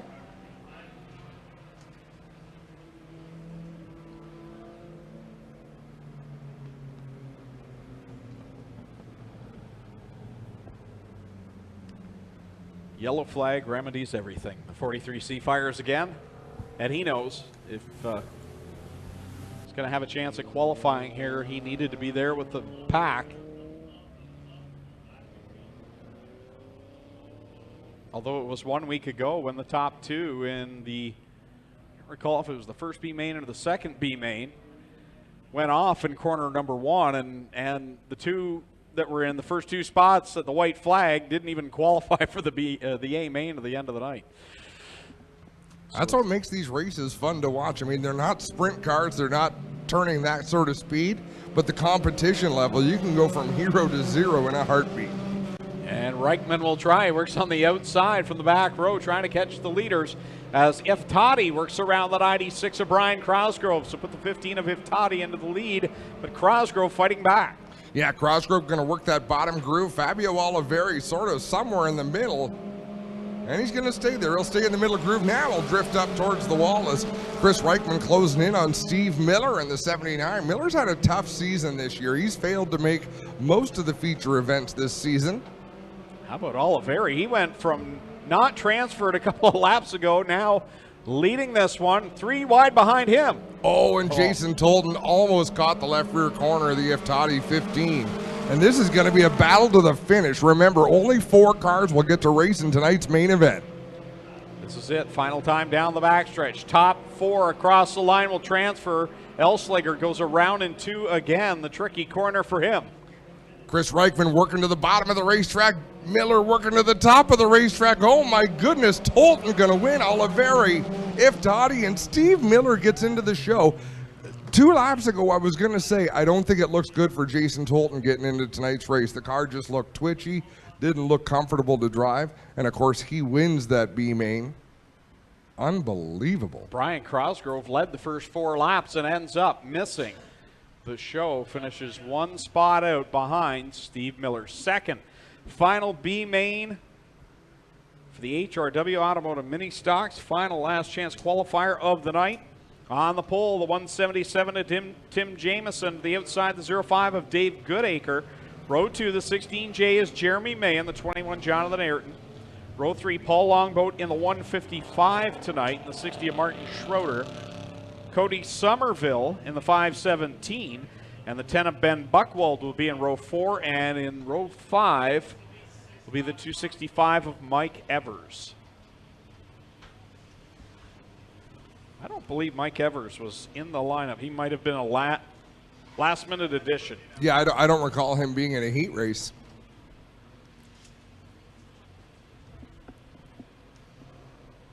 Six laps, 4 cars to transfer. The rest are done for the night. And then we head into intermission.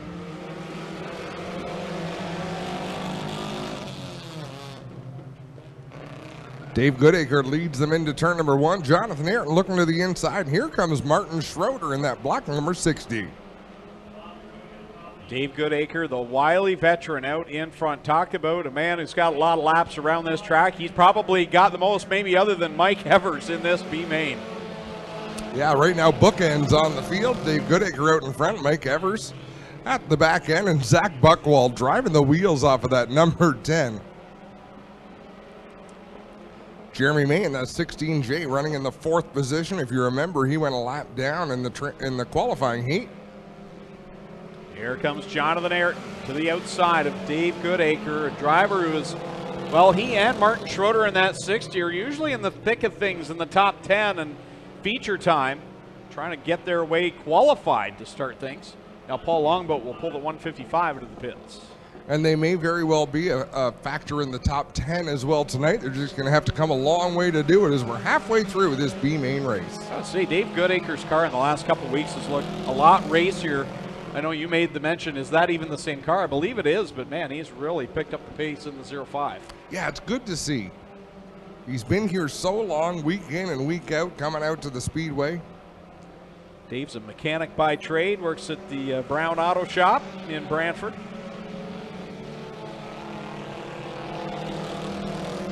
He's fixed a number of my problems with my vehicles over the years. As Dave Goodacre sitting back there in 3rd. And 3 cars will pile up, and Tim Jamieson, kind of last on the scene, gets the worst of it. He smucks the front end of the 177 as we were about to come to the white flag. It was Tim Jamieson who approached the 265 of Mike Evers and plowed into him, had nowhere to go. Well, they're calling for a hook on the front of the 517 of Somerville here. And we'll get a look at these 2 other cars. Evers kind of backing up off the wall here. And Mike might not be too bad. Now, he took the hit from Jamieson, but it was on the left side, although he's got the window down now, so maybe he is done. Looks like Mike Evers getting out of the 265 as well. And big damage down here on the front end of the Tim Jamieson 177. Heavy right side damage. The rad's got problems, and it's leaking a little bit here on the nose of the Tim Jamieson 177. So that will leave us with just 5 cars, and 4 of them will transfer. As 3 cars gathered up in that melee in corner number 2. Again, intermission will be next. We'll be doing the bike draw down in front. 50-50 ticket sales continue on. Sellers going through the stands and those pink T-shirts get in on tonight's draw. Last check was guaranteed $1,000. I'm not sure if that has changed. I'll have a quick look here. Nope, haven't seen it yet. We've always got a pretty healthy 50-50 draw here. Always over $1,000. So get those tickets here tonight. Well, guys, down here in turn number 2, Cody Somerville getting the toe off on the front of the Red Hook truck. We've also got our flatbed here going to pick up the 177 of Jameson. And then you've got Mike Evers here in the 265 in the middle of this mess. He's actually started to undo his belts, thought he was done. He is getting buckled back in as his car will be able to continue, guys. So it's actually Dustin Longboat, not Tim Jameson, and Dustin Longboat here out of the 177 car. That would explain things, as Paul was in the 155, which is usually Dustin's car. I hope they made that trade permanent. Here's your car back. Hard to believe, Adam, but 25 years ago today, Davey Allison killed in that helicopter crash in Talladega. Wow. Did you get a chance to see the special that Fox Sports did this week for him? No. No, a great special talking about his heart transplant, and it actually went to a Davey Allison fan, but they didn't know this until years later that he was a fan of Davey Allison, and quite the bit that Fox Sports did. I know you can find it on YouTube. They talked with Davey's wife Liz and his son and daughter, Robbie and Krista. And just hard to believe it's been 25 years. I still remember the day that was announced, and he would have been. He is one of the greats, but he would have been one of the greaters, I believe. Oh, you're absolutely right. So much talent. He was so good, I didn't care for him. Like I was never one to really cheer for the favorites, and it was everywhere they went he could win. Similar to why I wasn't a big Dale Earnhardt fan either. Yeah, my dad was a huge Davey Allison fan, and that was a hard year because he cheered for 2 drivers, Davey and Alan, and they both passed away that year in aviation accidents. Clinton Jeffrey with our speed mic on. Sorry, boys. That's all right. I'm enjoying it. How many RPMs is that thing supposed to turn?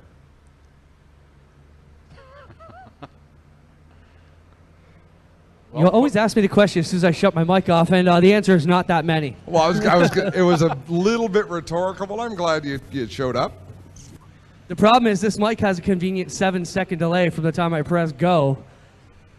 Well, so we're working. I'm trying to anticipate my atomisms. I never thought it was the microphone. I just thought that was the Clinton Jeffrey delay. I could smell that one coming a mile away. 7 seconds isn't so bad. We were in Toronto today, and I get the opportunity to work with a fellow named Michael Young. He's the voice of the IndyCar series who travels with them, and just a super guy. And he has enough fun that he'll stay on the mic when our class comes out. So this weekend I'm commuting from Cambridge, so I drive from Cambridge down to the GO station in Aldershot and take the train in, and it drops me right off, and I'm thinking, man, this is handy. Like, this is how it should be.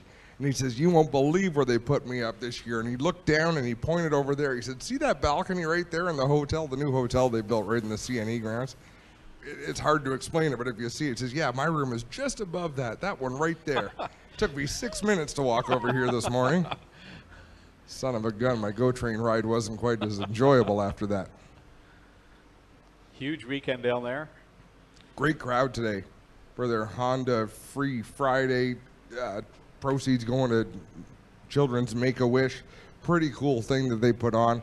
And the reason I think it's awesome is you see all sorts of families, all sorts of kids, people that you wouldn't normally see at an automobile race. Yeah, I was going to say, I saw some photos today from the Midway and some of the activities they had going on. It was a great cross-section of just different families that, like you say, you wouldn't normally see at the racetrack. Really exposing the sport to some new people. Well, that's just it. Green, white, checkered, the 4 cars on the racetrack will qualify for tonight's feature event. Doug Leonard, our race director, doing them a favor and letting them know, look, you're all making it into tonight's feature, so. That won't matter. Here they go through 1 and 2, and Dave Goodacre says, yeah, I know I'm qualified, but second would still be nice there as he tried to run on the 60 of Martin Schroeder. White flag going to come out for Jonathan Ayrton in the 21. Few car lengths between everybody out there. Ayrton in the lead, Martin Schroeder second in the 60, the 05 Dave Goodacre third, and the 16J of Jeremy May running in fourth. And they'll charge down the back straightaway in that same order. Checkers out. Jonathan Ayrton will pick up the win in the B main. Martin Schroeder second, David Goodacre third, and Jeremy May. Oh, some smoke will coast to the fourth spot, but he is guaranteed a spot in the A main tonight. So that will conclude all of our qualifying. All of our B mains heats are all finished now. And we are ready for our 4 feature events. But first, it's time to give away a pile of bikes. We also have our Nathan Ackland Top Gun Awards to present down in Lucas Oil Victory Lane, and our Gales Auto Aftermarket Performer of the Week. So all of that's still to come. Plus, we have some prizes to give away. Our Fan Appreciation Draw and our Lucky Program Prize Draw. So get out those tickets that you got on your way into the Speedway tonight, your entry tickets, and we'll do the Fan Appreciation Draw first up here in just a moment. I want to wish a happy birthday to Cam and Kyle. Cam and Kyle, happy birthday. Hope you're having fun at the racetrack tonight. All right, Fan Appreciation Draw. These are the tickets you got on your way into the Speedway. You have about 15 minutes to claim your prize, and you go down to the entryway, the main entryway, to claim your prize. First up, adult ticket, 01430, 01430. Senior youth ticket, 32140, 32140. Season pass ticket, 392944, 392944. Children's ticket, 01368, 01368. Again, you have 15 minutes to claim these prizes down in the main entryway. I'll read those off one more time. Adult ticket, 01430, 01430. Senior youth ticket, 32140, 32140. Season pass ticket, 392944, 392944. Children's ticket, 01368, 01368. So again, go down to the main entryway to claim those prizes. We'll give away our souvenir program prizes next.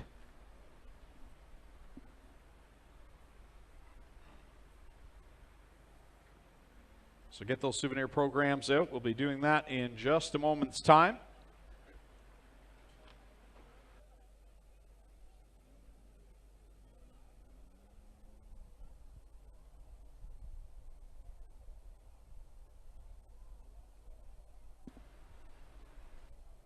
All right, there they are with the prizes for the souvenir program. So get your programs out. The number's on the front cover. If you have any of these program numbers, please go down to the base of the flag stand. First up, $50 gift certificate, courtesy of Grand River Dinner Cruises, to program number 103. 103. 2 free general admission tickets to the Speedway to 186. 186. A hat, courtesy of Caledonia Auto Supply, to 119. 119. Free pita, courtesy of the Pita Pit in Caledonia, to 135. 135. A hat, courtesy of Coca-Cola, to 149. 149. And a free large 3-item pizza, courtesy of Wiggy's Pizza in Caledonia, to 140. 140. If you have any of those program numbers, go to the base of the flag stand. I'll run down through those numbers quickly one more time. First up, program 103. 186. 119, that's 119, 135, 149, and 140, 140. If you have any of those numbers, go to the base of the flag stand to claim your prize.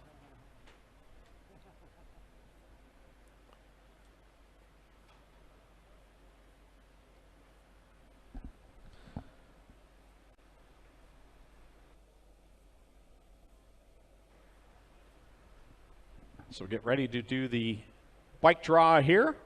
Clinton Jeffrey down trackside, and then we'll also get our Top Gun and Performers of the Week interview down in Lucas Oil Products Victory Lane.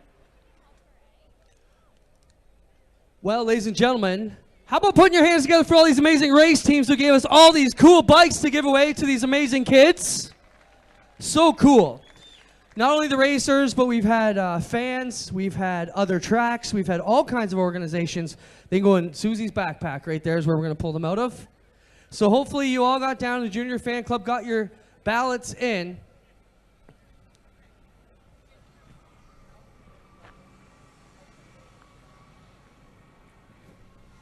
All right, so parents, listen up. We've had you fill out the ballots, and we've got a few already to go here. So, if your child wins, you can come down and take your pick of any one of these bikes. Just like the Strickland's car lot, you can come down, look at any bike you want, say, I want this one, and claim it. If you cannot take it home tonight, Susie and Julia will help you park it. We'll take your information, and we will help you get it home throughout the week or whatever you got to do, because I realize some of you might not have come equipped to drag your bike home tonight. All right, here we go. You guys ready? The first winner is Landon, whose guardian's name is Dom, and the email is D. Felice. Landon, come on down. All right, next one. Faith Niven. Faith Niven, you're a winner. Come on down. Danica Green is a winner. Alex Quinn Johnson is a winner. Jesse James Johnson is a winner. Owen I am Pietro with Guardian of Tracy here tonight. Lincoln Hare, you are a winner. Come on down here and see us in front, and we'll get you on a bike right away. Lucy Weber is a winner. Caitlin DeBoer is a winner. Lincoln McClory is a winner. Sadie Hare. Alyssa DeBoer is a winner. Give me another one. Cooper Lonan. Madison McClory. Peyton Smith is a winner. Dalen Green. Hayden McClory. Okay.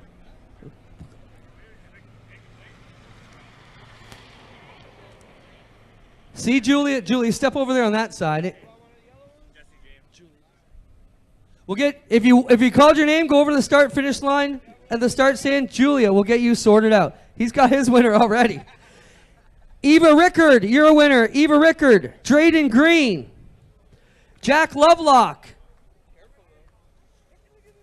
Oh, sorry. Brian Wilson. Emily DeBoer. Morgan Lovelock. Nevea Schott. Austin DeBoer.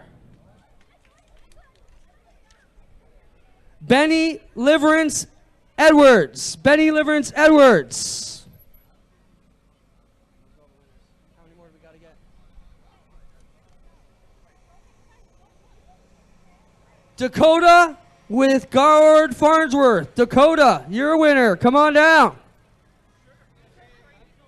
Mason Litt is a winner.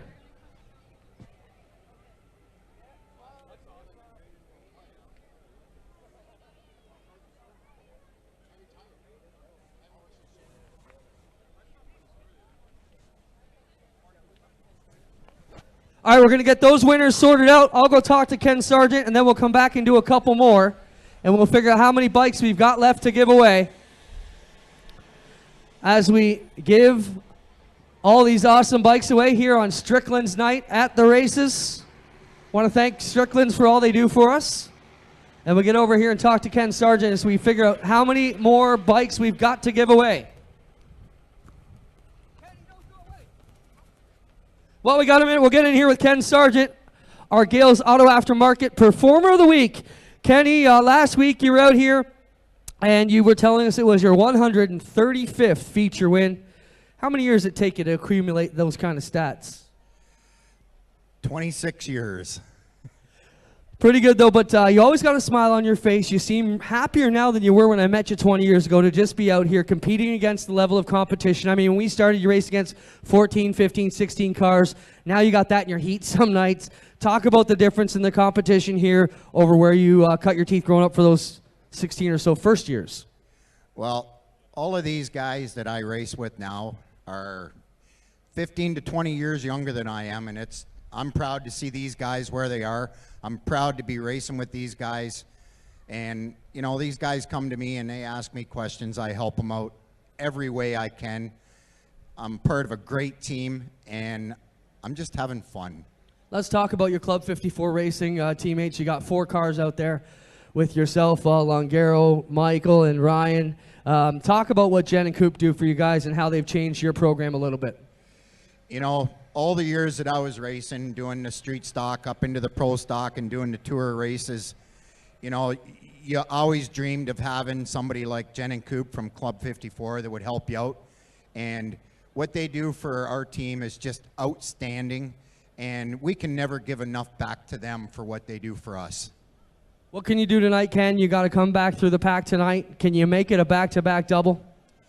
We're shooting for a double, but at the end of the day, I'm going for a championship. I want to pull off a championship. I've never pulled off a championship at Ohsweken.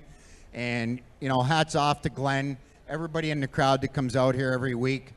My wife and my son that are in the grandstands tonight that support me, and they understand my love for the sport. My family, my parents, my brother, everybody that watches live. You know, like, I can't thank everybody enough for just being here and enjoying what we do and what we call love and fun. Good luck here tonight, Ken. Thank you. Have a great night, folks, and hopefully I'll see you in Victory Lane again. Like I tell my buddies, make sure you're talking to me for the right reason, because we're here, not over there against the fence or something. Absolutely. Thanks, Ken. How about a hand for our Gales Auto Aftermarket Performer of the Week, Ken Sargent. We'll get up here and see how many more lucky kids we've got to make happy. Race fans, let's have a look at what you missed if you weren't here for our last round of Friday Night Excitement. Well, I'm sure he's going to take a swing at as he... Whoa, Corey Turner with problems up into the wall hard. I don't see how you could be a... Oh, big one up in turns 3 and 4. My goodness. Wow, that's the fuel cell that just separated itself from Paul Clagger's 1A.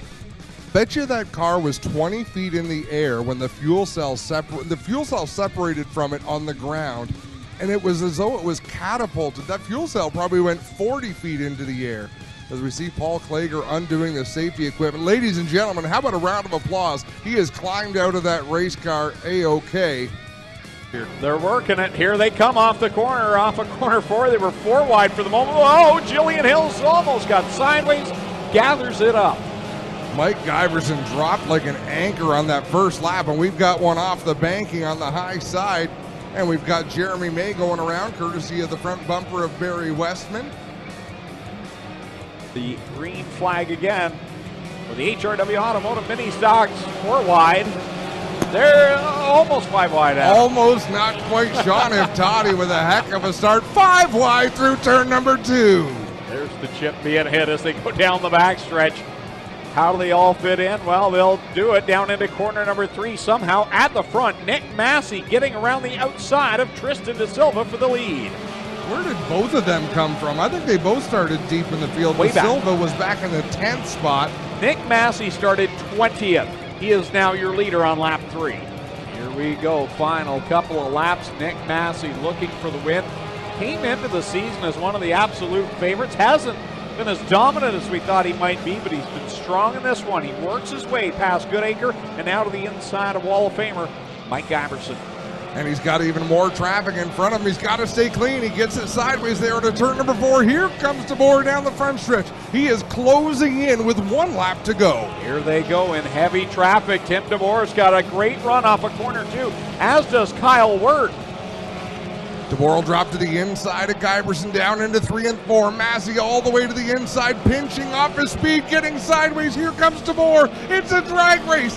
Massey by a car over DeBoer. Wirt finishes 3rd. Jillian Hill's going to come home 4th, and for the 2nd week in a row, Tristan De Silva loses 2 spots on the last lap. Ladies and gentlemen, you came looking for a show. Well, here you go. Let's end all the anticipation as we bring to you our feature presentation.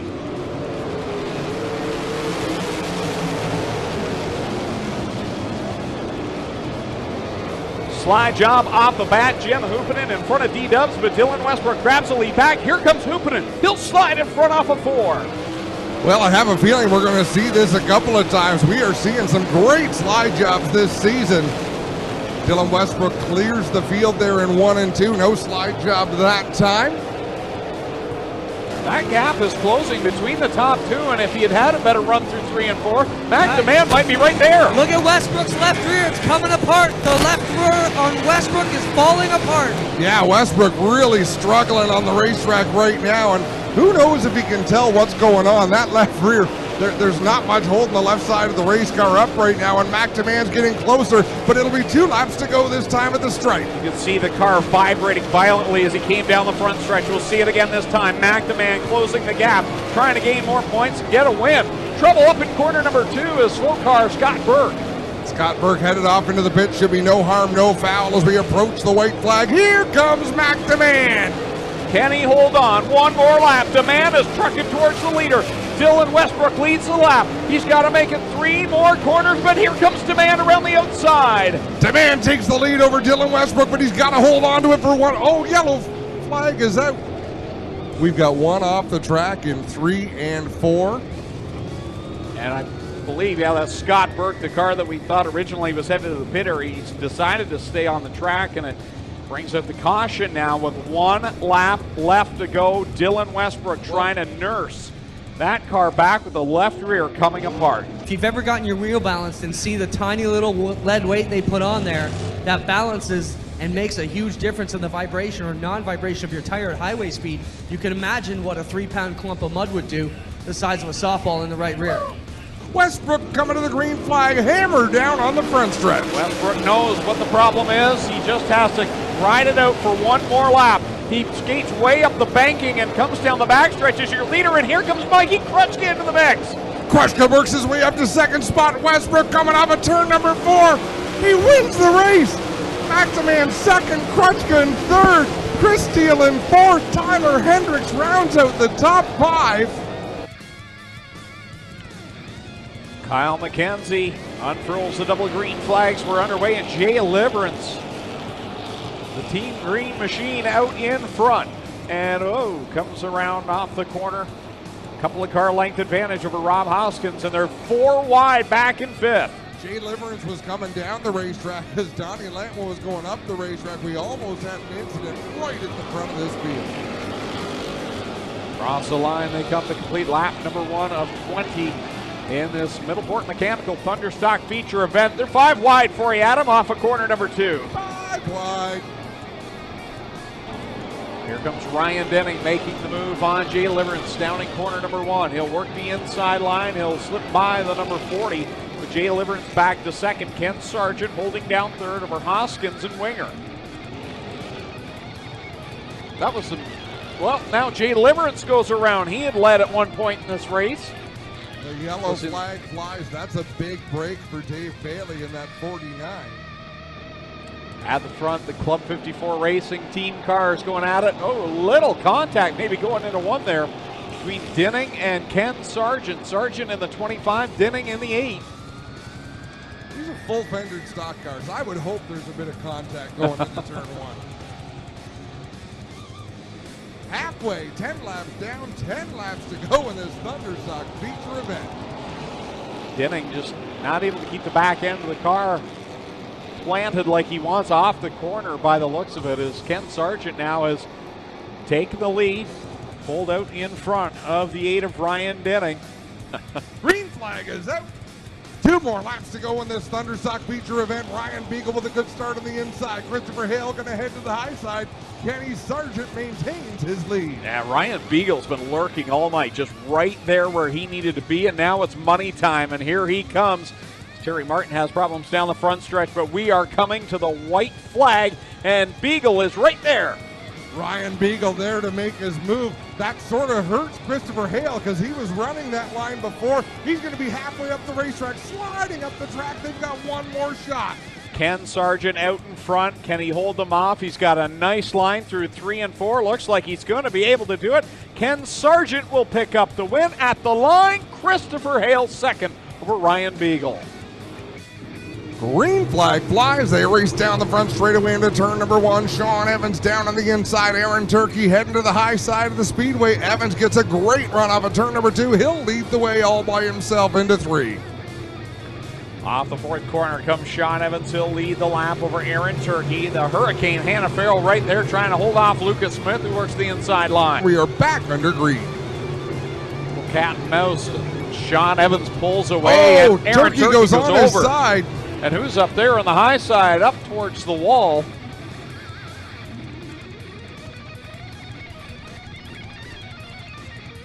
That was so unusual. He turned around Aaron Turkey down in 1 and 2. I'm not sure how much help he had. Here he comes down the backstretch. Big head of steam as Lucas Smith into 3. Drives it to the outside. Sean Evans down low. He may not still know that he's there. Evans going to come up to the wall. Lucas Smith will have a decision to make. No, he's going to keep on running that high groove. Sean Evans mired behind Bailey Hurd in that 70 machine. It's going to get close.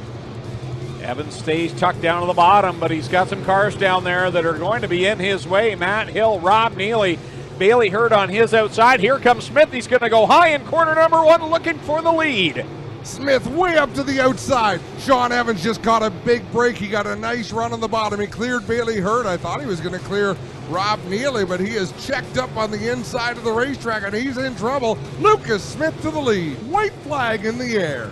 Guess who's trending right now upwards? It's the 52 of Jesse Costa. He's worked his way to second, closing in on the leader, but time is running out. 1 lap left to go for Lucas Smith. Lucas Smith down the back straightaway, clear racetrack in front of him. He won't have to battle with those lap cars. Through turn number 4, Lucas Smith, the rookie who could, takes the win in the great sprints. Jesse Costa second, Sean Evans third. Action Expo, Canada's Extreme Action Sports Festival, is back for 2 days of excitement, August 4th and 5th, in conjunction with the Flat Track Canada National Event Weekend. All of the same ramps and street course from last year will be set up, plus more. Come and ride the ramps and hang out in the Jibs Jam Zone. Experience the demonstrations, displays, vendors, inflatables, and more. Throughout the day and into the evening, watch Canada's bravest and best motorcycle racers as they battle elbows up for the Parts Canada Harley-Davidson National Flat Track Championship. Check out some of Ontario's best young micro-sprint and go-kart racers as they get their drift on in the afternoon. Plus, experience the thrill of riding a Harley-Davidson firsthand. Just stop by the Harley-Davidson Demo Ride Roadshow and test drive a brand new Harley-Davidson. The open road is closer than you think. Kids 16 and under $15, adults 17 and over $20. Children 6 and under are free. Tickets available by calling 519-717-0023 or logging on to Ohswekenspeedway.com. Don't miss Action Expo August 4th and 5th at Ohsweken Speedway. Be there. When you think about it, productivity starts at planting. So it's time to rethink how productive your planter can be. We did with the new Case IH 2000 Series Early Riser Planter. We rethought your row unit so it's tougher, more accurate. We rethought your meter, took the most precise technology, factory installed it. We rethought every inch of the Case IH Early Riser Planter to make it the most productive planter around. And if you think about it, that's exactly what you want.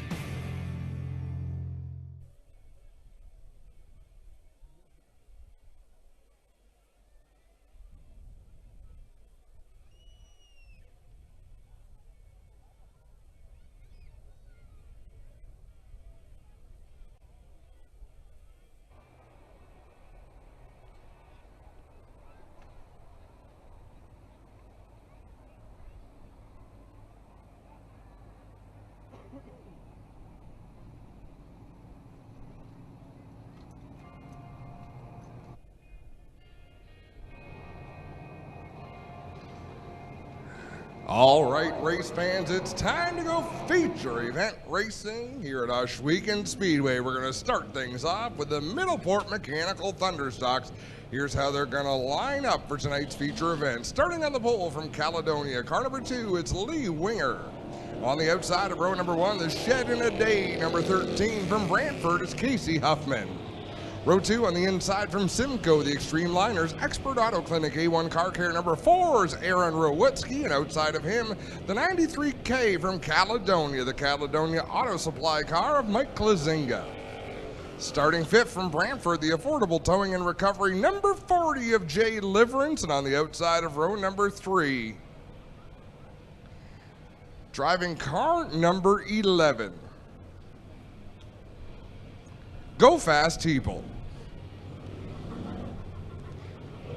Starting 7th out of Hagersville, the Nitro 54, Kendall Motor Oil. Number 24 is Blake Bomberry Jr.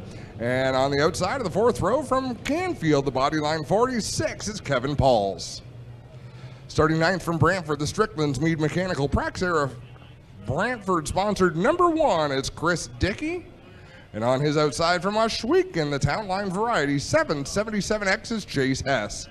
Starting 11th from Keister Center, the DNS Automotive 28 is Jim Lampman, and 12th from Hagersville, the Timson Auto Value Mac Tools 23, Trevor DeBoer.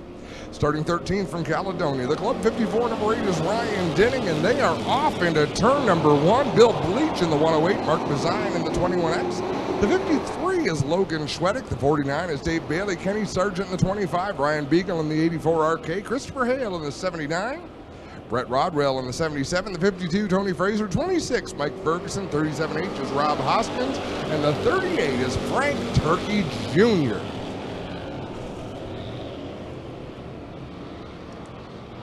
Very nearly a catastrophe there in turn number 2 as Casey Huffman made a little bit of contact there running through the turn.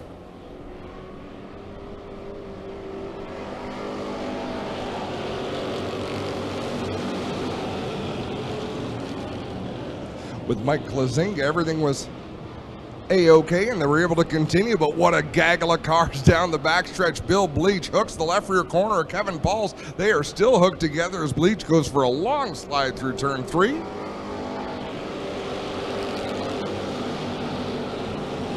Go Fast Teeple in the 11, doing a nice job out there. As I say that, he actually slid up the track and lost a little bit of ground, but he had a great run through turn 4. Another nice run off of turn 2 down the backstretch. He's working the outside of the red 777X of Chase Hess, who gets around sideways, and thank goodness for Ryan Denning, who turned the 777 back straight after he was all the way gone. Winger looking better than he has so far this season. They've had struggling issues here in the number 2. Lampman with the new Camaro running good in the 2nd spot as well as they bring this one back to turn number 1. You know, we look for that pack of cars starting deep in the field to make it towards the front. The Dave Bailey 49, the Mark Bazine 21, and they're going 4 wide down the backstretch. They are just about up to the top 5. Ryan Denning, Kenny Sargent last week's winner right there as well. But what a battle in the early laps of this Thunderstock feature event. They're 3 wide back there around 6th, 7th, and 8th. Bailey, Teeple, and one of the Klazinga cars on the outside, I think it is there, running 3 deep down the back straightaway with Blake Bomberry right in the mix. Yeah, Bomberry's purple number 24 looking racy tonight as he's mixing it up right behind the 49 of Dave Bailey. Now he's got Ryan Denning to his inside as they approach just that gaggle of cars. What do you call a mess of race cars like that? I mean, that is a traffic jam on the backstretch. Super tight racing down the back chute. They go. It is still Winger and Lampman with a good run out front of Mark Bazine, who's got Aaron Rowitsky on his outside. But here comes Dave Bailey into the mix of the number 49. You know, I'm impressed with Klazinga in that 93. He's hanging in there pretty well with some fast race cars. Be great to see him have a solid top 5, top 10 run. But Lee Winger's got some company. Jim Lampman is closing that gap. He's about 2 car lengths back of our race leader. Working away from the pack still, but behind them it is Mark Bazine with the 3rd spot, but here comes Dave Bailey making a run under him. The 49 going to take away that spot as they get on the back straightaway. Now Sargent working to the inside of Rowitsky. We heard him tell us he's looking for a championship run, so he's in a good spot to make up some points now. Yeah, having a great night is Kenny Sargent off his win last week, carrying on with that confidence. Look at Christopher Hale. He's looking for a lead to run. He's got some speed in that 79. Lampman now alongside Winger, a battle for the lead as they draw even through turns 3 and 4. Lampman on the bottom. Winger wheels it back around the outside. Lampman getting the handling dialed in on this new number 28 Camaro. We are 10 laps in, now 11 laps into this 20-lap feature event. And it looks as though some feelings are getting hurt down there as they are starting to race hard. Was that Ryan Denning that just went off the racetrack in turn number 1? Yes, it is. Denning limping back to the pits. Has not been the season he wanted. And now Lampman makes a slide job up in front of Lee Winger with 12 on the counter and 8 to go. It is now Jim Lampman, the new leader in the DNS Automotive 28. Jim Lampman out in front, Lee Winger right behind. Dave Bailey and Mark Bazine are trying to close that gap, but it's hard to do when they're racing side by side. And Mark Bazine is not giving an inch to Dave Bailey. Winger not going away, though. Lampman is still hanging in on this battle. Tell you one driver who's not getting through the field is Logan Schwedick in that 53. He is mired deep in the pack. So is Trevor DeBoer in the 23. There's a couple of drivers who all season long have found a way to charge towards the front of the field, but tonight just not able to get through traffic. Lampman now looking at the back end of the Terry Martin 38. You've got Casey Huffman slower up in turn number 3, just ahead of them with Tony Fraser there. And 3 completely different lines being run by these cars in front of Jim Lampman. One run in the bottom, one run in the middle, one running somewhere in between. The only open lane is the extreme outside, but nobody is racing up there. Now they get around the Huffman 13. Lampman trying to get down underneath the 38 of Terry Martin. And as that happens, Lee Winger now being bullied over by the 49 of Dave Bailey and the 21X of Mark Bazine as they go nose to nose. A bunch of cars off the racetrack in 3 and 4. I believe Chase Hess was involved. I think Aaron Rowitsky is up there in the 4 machine. Yeah, Rowitsky getting turned around. Hess already coming back. Billy Bleach Jr. in the 108. That was the other car. I couldn't find that third car. And it was Billy Bleach. Now listen to Doug Leonard as he talks to the drivers to try and make sure they get in the right position. Man, oh man, oh man. 16 laps down, 4 laps to go. Out of it, lap cars get out of the throttle and cycle to the rear. You listen to race control, Doug Leonard telling them lap cars get off the gas, cycle to the rear, which means just let everybody else go by. Then he will take the first car 1 lap down and put him back on the tail end of the lead lap for what we call a free pass or easy pass back to the lead lap. And 1 car gets that every caution. Quickly though, Adam, just to clarify the rule, we've had some of the teams ask, if you are 1 lap down, you can get put back on the lead lap if you're the first car 1 lap down. If you are 2 or multiple laps down, you do not get that courtesy. For example, a few weeks ago, Dylan Westbrook had issues in the 360 sprint car race. Came back out tail, but he was 4 laps down. So if we had 4 cautions, we're going to allow someone like a driver to use those 4 cautions to make up all 4 of their laps, which is highly unlikely here on the dirt. So if you're only 1 lap down, you get the easy pass. If you're more than 1 lap, you do not. Hope that explains it. Once again, Adam, I ran into our friends from Parlay and the design team from Race Rivals and Victory Games out in the parking lot. Said they're having a fantastic time. Great to see them here. Well, they were impressed with our heat races. I say, wait till you see the features where all the cars are on the track at the same time. That's what they said. The level of competition is what impresses them the most. And I said, well, hang tight because we're just about to turn up the heat. Yeah, hopefully they're having a great time. It's a beautiful night to be out here at the racetrack. Summer is upon us. And we're about to go back to green. 4 laps to settle this one. Jim Lampman gets on the gas. We're back under green flag racing. Lampman gets about a 4 car length advantage ahead of Winger and Bailey, and one of them puffing white smoke. It's Dave Bailey out the rear end of the 49. Troubles for him there, but he's still running strong in second spot. Mark Bazine up on the wheel now as well. And Christopher Hale in that 79, he's up there. We got a 6-car battle for the lead with 3 laps to go. Bazine into the back of Winger and pushing him hard through turns 1 and 2. The rookie letting his presence be known. Now he'll try and drop to the inside lane as he cannot get around the 2 of Winger just yet. And Bailey looking low on Lampman. Bailey sticks his nose into the inside. Lampman trying to squeeze him down towards the concrete. 2 more laps to go as here goes Lee Winger to the outside. Wow, I thought Winger was going to fade, but he come back on the outside. And now he's hanging right alongside Lampman with the lead. 3 of them. I don't think for a second Lee Winger chose to go up to the outside, but once he's been forced there, I think he's found some speed. White flag is out. Lee Winger back to the lead. Boy, he pulled away from these two guys. I didn't think he had it, but he's got it now. Can he hold on for one more lap? Down the back straightaway. Dave Bailey's digging in on the bottom. Winger looking to change his luck tonight.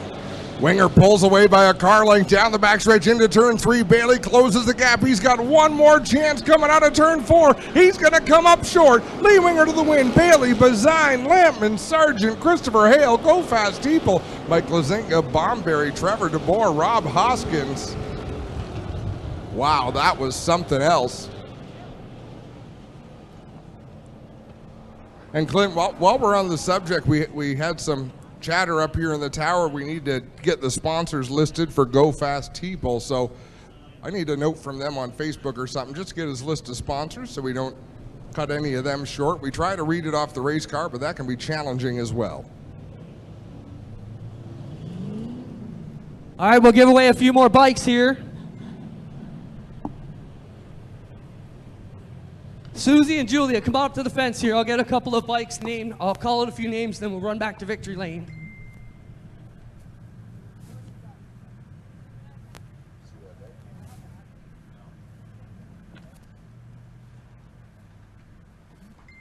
Britton Westbrook is a winner. Liam Jack is a winner. Dylan Stoneman is a winner. Hayden Stahlbaum is a winner. Chris Cole is a winner. Hannah Young is a winner. Kaylee Stoneman is a winner. And Aiden White. We'll get back to you in a minute.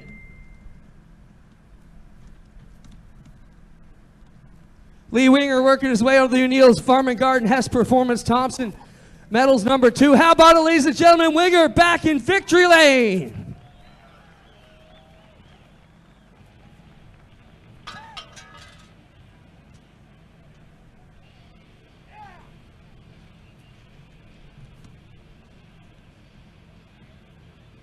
Come on over here, Lee.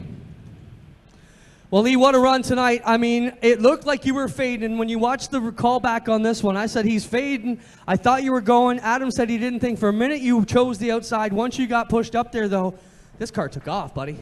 Man, I don't even know what to say. Like, this car sat in the trailer all week. I pulled it out today, and I started adding weight to it. My dad was pissed off at me. He's like, wait until 2 o'clock in the afternoon on Friday. Nothing changes. Hey, well, nothing changes. You tell Dad. I'm telling him right now. Who do you want to thank, Lee, for a stellar run? Well, not your dad, right? No, I'm just kidding. You better thank your dad. Got to thank my dad, my uncle. 15 years of doing this nonsense, racing addiction. It started as a hobby. It was supposed to be fun, and now it's just a racing addiction. And this is why. Coming from sprint cars back to this, I can't believe I just won. You did, buddy. Congratulations. Lee Winger continues his storied Ohsweken career. Another one who's had a career but not a season. Dave, what's going on with the 49? Looked like it was puffing smoke again tonight. Yeah, we lost the motor a couple weeks ago at Merrittville, and this is last year's motor. But for winning the championship, you get a fancy epic suit, and got the shoes and gloves this year, and they look awesome. But they're nothing but bad luck, so we put the old junk back on, and it seemed to have turned our luck around. Hey, sometimes you got to do what you got to do, Dave. Solid run, though. Good points tonight for you, and that's what the big picture is, right? Yeah, it was good racing up there. I really didn't want to be on the bottom, but that was the place that was working at that point. So, and then Lee took us to school, ran on the top. So, whatever. We're finished second. Happy for Lee, and Burger Barn Car's up here too, so that's cool. Jibs Week next week. Don't miss it, folks. We'll get over here and get a word with Mark Bazine. Mark, another night on here, down here on the front straightaway. I mean, it's kind of been a, up and down year for you. You know, you win, then you blow up, then you crash, and then tonight you're back here on the podium. That's a pretty good deal. Yeah, I can't complain. Blew up last week. That's part of racing, and put a new motor in it. We're just as fast as ever. So, looking good out there. Congrats, Mark. Thank you.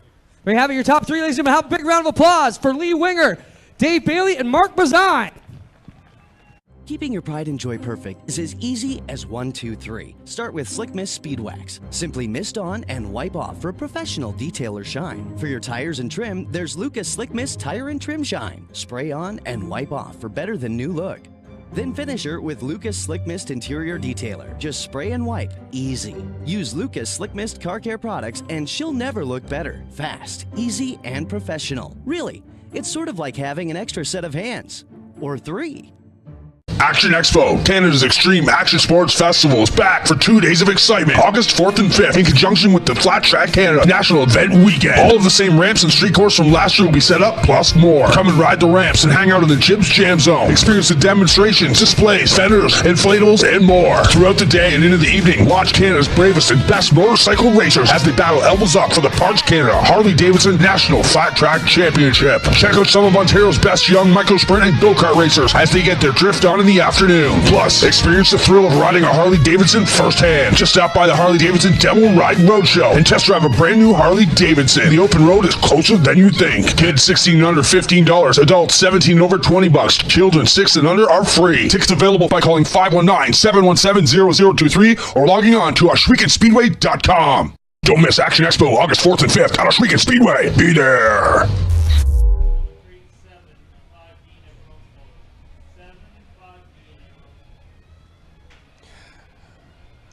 On the track next are Strickland's GMC Crate Sprint Car Feature Event. Starting on the pole from London, the Pinewood Horticultural Services number 7 is Caleb Wood on the outside of row number 1. And the Pan Abrasives Tim's Lawn Care number 5D. From Port Colborne, it's Jacob Dykstra. Starting third from Ohsweken, the Canada Fuels Nitro 54 variety number 9C is Brian Nanakoke. And alongside him from Vanessa, the Oakwood Transportation, Lucas Oil number 4 is Hannah Farrell.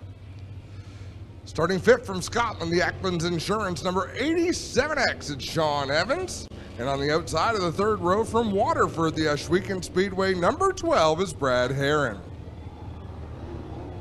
Starting seventh in the Best Safety Training and Consulting number 52 from St. Thomas is Jesse Costa. And starting eighth from Niagara Falls, the Pro Battery Shop's Landmark Home Solutions number 70 is Bailey Hurd. Starting ninth from Stouffville, the Transport Sales and Service Dernan Motors number 43H, it's Ryan Huntsinger. And alongside him from Brantford, the Woodstock Ford McDonald sponsored number 9 of Paul Ballantyne. Starting 11th from Stony Creek, the Insta Insulation number 24A, it's AJ Lewis. And on the outside of the sixth row from Brantford, the Massage Pro Dittner Tire number 49L of Lucas Smith.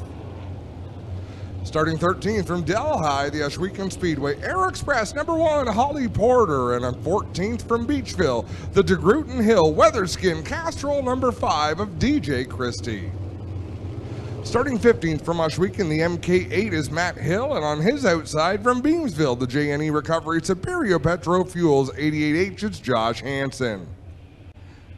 Out of Welland comes the 3B of Blaine Barrow, and starting on the outside of him in the 18th position from Gore's Landing, the Mayhew Graphics Yorkie's Barbecue number 19 of Brandon Merle. Starting 19th out of Beamsville, the Schneider Electric JNE Recovery number 1A is Paul Klager.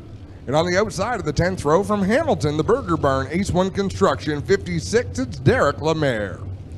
Starting 21st from Ohsweken, the Case IH Rochester Nighthawk 68 of Aaron Turkey. And on the outside of the 11th row from Ancaster, the 51 is Trevor Young. Our final row, starting 23rd from Font Hill, the First Choice Haircutters Weinman Limited number 08 is Stephen Beckett. And rounding out the field from Hagersville, the Iroquois Hereford Farms number 49H of Jerry Hill. Well, that's how they line up for the Strickland's GMC Great Sprint Car Feature Event.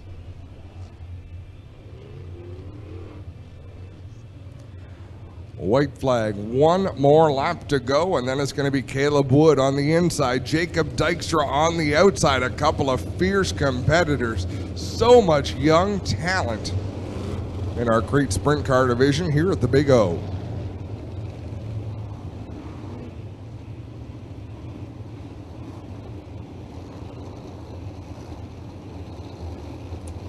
The field stacked tight down the back straightaway, nose to tail.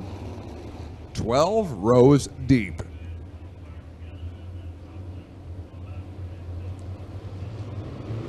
Double green flag in the air from Kyle McKenzie, and we're underway in this 20-lap sprint car feature event.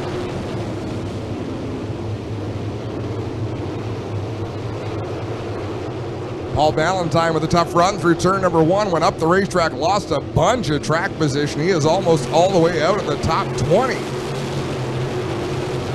Out in front is Caleb Wood with the lead, but here goes Jacob Dykstra to the inside, down the back straightaway in that block number 5. Dykstra darts out to the front, right to the bottom of the racetrack. Clinton Jeffrey. Dykstra with a good lead down into turn number 1. Him and Caleb Wood have pulled away from Brian Anacoco. Watch the 12 of Brad Herron. Each time through turn 1. That time he was, and it's Lucas Smith this time that gets the bad hop. So does Mike Thorne, and they have to chase it up the track in turn 2. Losing a lot of track position are those two. I had my eye on Hannah Farrell in that 4 machine. She had cut a couple of good corners, working her way towards the front. Now she's down on the bottom of Jesse Costa as they race down the back straightaway for the 4th and 5th positions. Jacob Dykstra with a massive lead over Caleb Wood, a full straightaway out front right now. Lucas Smith slow on the back straightaway. Wow, that could have been disaster. He's got a broken right rear suspension on the 49L. You know, I would imagine every bone in your body wants you to turn up towards the wall or hit the brakes, and the wise driver holds the wheel straight, lets the car roll, gives his competition a chance to kind of steer around him. So they pull up behind Lucas Smith. I think, Adam, when he comes by you, look at the right side rear of the car. Looks like it's laying down. Either the bar may be giving up or something broken on the right side rear. But we thought last week that it was a left rear prop for Westbrook, and it turned out it was the right side. Yeah, I don't know what's going on. The car just looks like it's squatting right down. Yeah, it looks like the right rear suspension has let go. He's probably going to want his 2 minutes in the work area. Lucas Smith came into tonight 2nd place in the points, just 10 points behind Jesse Costa. Of course, Jesse Costa in the 52 machine running in the 4th position. We'll run over to the pits and see if we can't find out what's up with Lucas Smith. Yeah, Clinton Jeffrey is on the prowl. And we saw a number of drivers have problems. Paul Ballantyne started in 10th, had a tough run through 1 and 2. He's all the way back in about the 20th position. Then we saw Lucas Smith. I'm not even sure who the other one was that got way up the racetrack there, up out of the groove. And you have, these drivers are really, really good race car drivers. So you chase that car up the track, but in the back of your mind, you know, as soon as you go over the lip at the outside of the racetrack, there's no more banking. It's like being on 2 completely different surfaces because the track just falls away from you, and the speed you're going, as soon as you're off the banking, there is no way to save that race car. Well, problem back here for Lucas Smith. The right rear has collapsed on it. They're working on it here in the pit area, trying to figure out what's wrong. The torsion stop has come off. He's 30 seconds in, Adam, I'm told, and the microphone working well. We're right back here in the work area. Yeah, that's a first. That's awesome.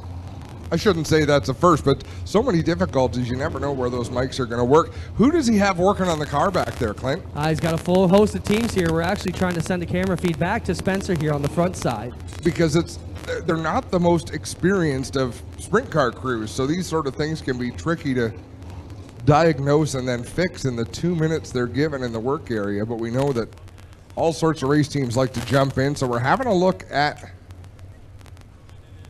the team working away, and yeah, it's a pretty choppy signal. It's pretty hard to tell what they're up to. Well, they're working on the right rear of the car. It's about all we can tell you right here. A little bit tough to see. It's dark back here as well. So, crew going to work.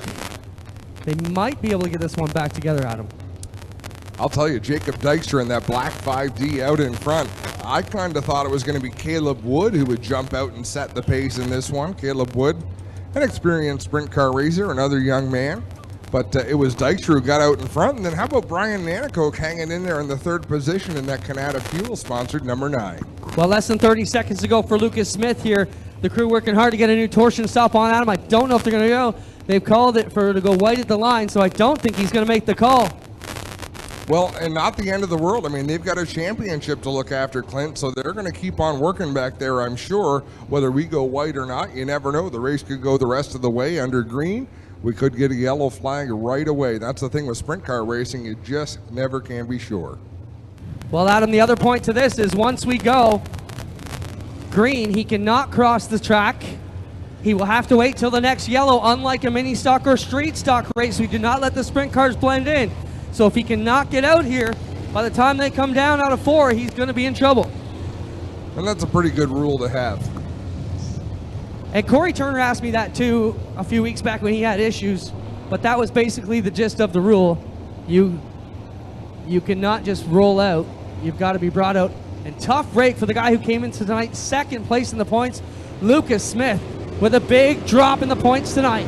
Possibly. Green flag is out. We'll see what happens on this lap. Right now, Lucas Smith still on the lead lap.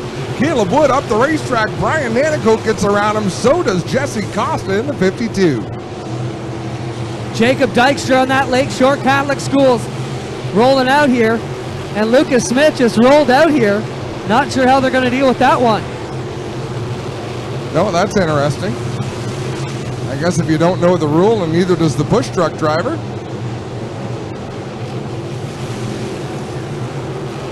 Green flag is still out as Jacob Dykstra out in front of Jesse Costa by about 20 car lengths. Nearly half a straightaway the advantage for young Jacob Dykstra. Huge advantage for Jacob Dykstra, but Jesse Costa's been the man to beat all year long, Adam, and he's striking his way up to the top of the podium again. Never rule out that young man. He's shown so much promise as Caleb Wood off the racetrack in turn number 2 and off the banking. Whoa, and we've got one around Brian Nanico in the 9. Everyone able to avoid.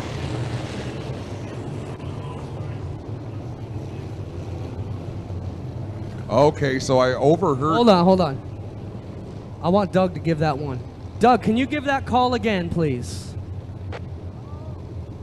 It'll be the 49L to the pit for an unauthorized vehicle pushing him. It has to be an Ohsweken Speedway authorized vehicle to push the 49L. So that's a safety issue, and what that means, Adam, is his work time was done. Our push truck backed away, and someone rolled up behind him and pushed him off through the pits, which there will be definitely a big talking to going on in the pits for that safety miscue.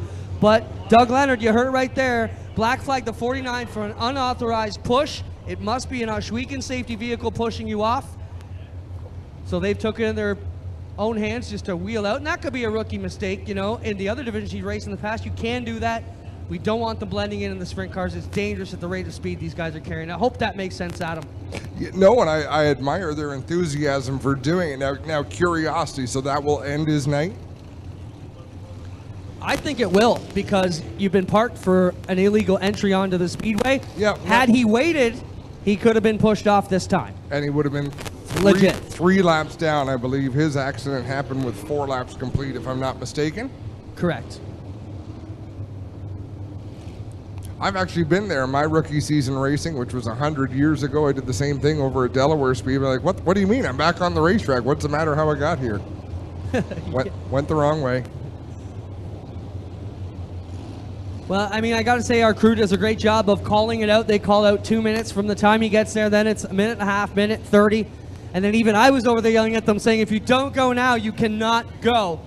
And then we drove away, and apparently the 49 wheeled back out. So, but Jacob Dykstra's got his high school, just finished grade 9 sponsoring him, Adam. He's proud to drive this 5D with Lakeshore Catholic Gators on the side. Let's see if he can bring one home. Jesse Costa to the inside down into turn number 1, but Dykstra's getting such a great run off the outside. He'll pull away down the back straightaway. Jacob Dykstra's been looking good on the Action Sprint Tour as well. Grabbed a podium in the last race down at Humberstone. He works his way up to the high side, looking smooth and clear. Looked like the mud cover just came off the right rear of Jesse Costa, but that won't slow him down unless he gets it packed with mud. Man, oh man, I was looking the other direction at a great battle deeper in the field when you shouted, and I found myself looking in every direction to find out what was going on. Some great battles deeper in the field. Dykstra with a huge lead out front of Jesse Costa. The laps cannot go away fast enough for the Dykstra crew. You can bet on that. Holly Porter gets an inside run on Hannah Farrell and will take away the 4th position. I thought Hannah Farrell was running the bottom better than anybody else, but Holly Porter just...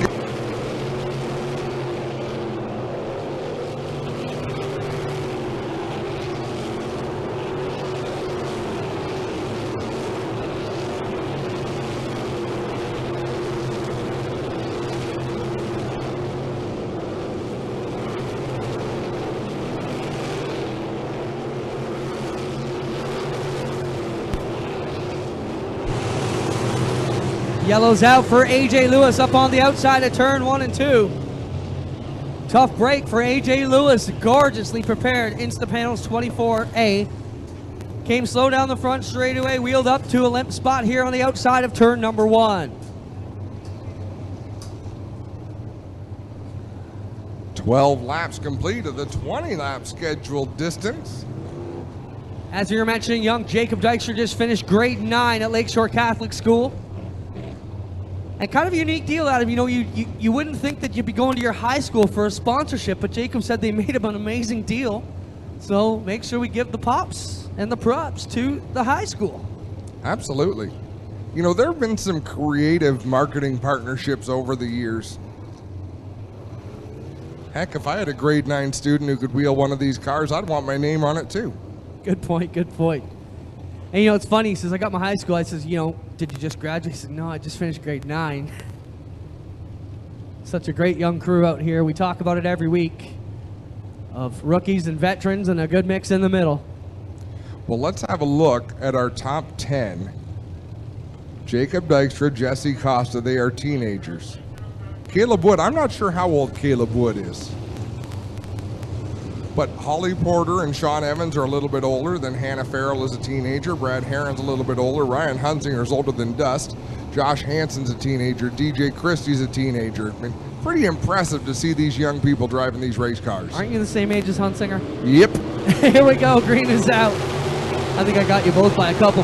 Round 1 and 2, it is Jacob Dykstra again on the loud one, but Jesse Costa ripping down the backstretch, trying to catch him up, but look now, here comes Holly Porter. Yeah, Holly Porter working the bottom as Brian Nanicoke has problems. He goes real slow off the bank. He gets the car back in the right direction onto the back straightaway, so we will stay under green.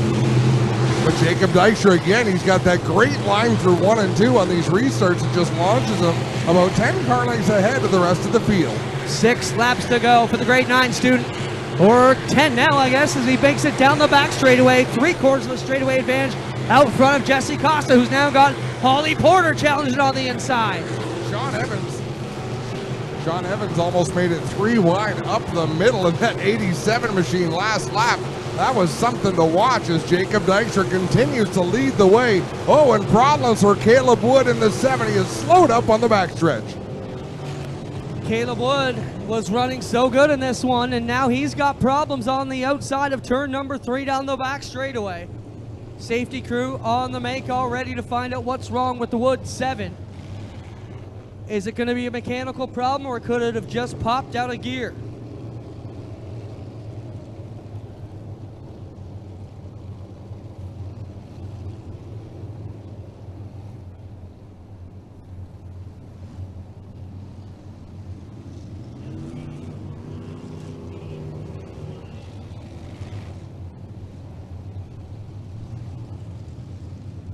Look at the wing these cars have cranked into them, Clint. They're looking for all the rear bite they can, standing those rear wings up. Yeah, that's one of the adjustments they can make. If you're new here to sprint cars, they can adjust the angle of that wing. They can also adjust the position of it front to back, and they can move that front to back.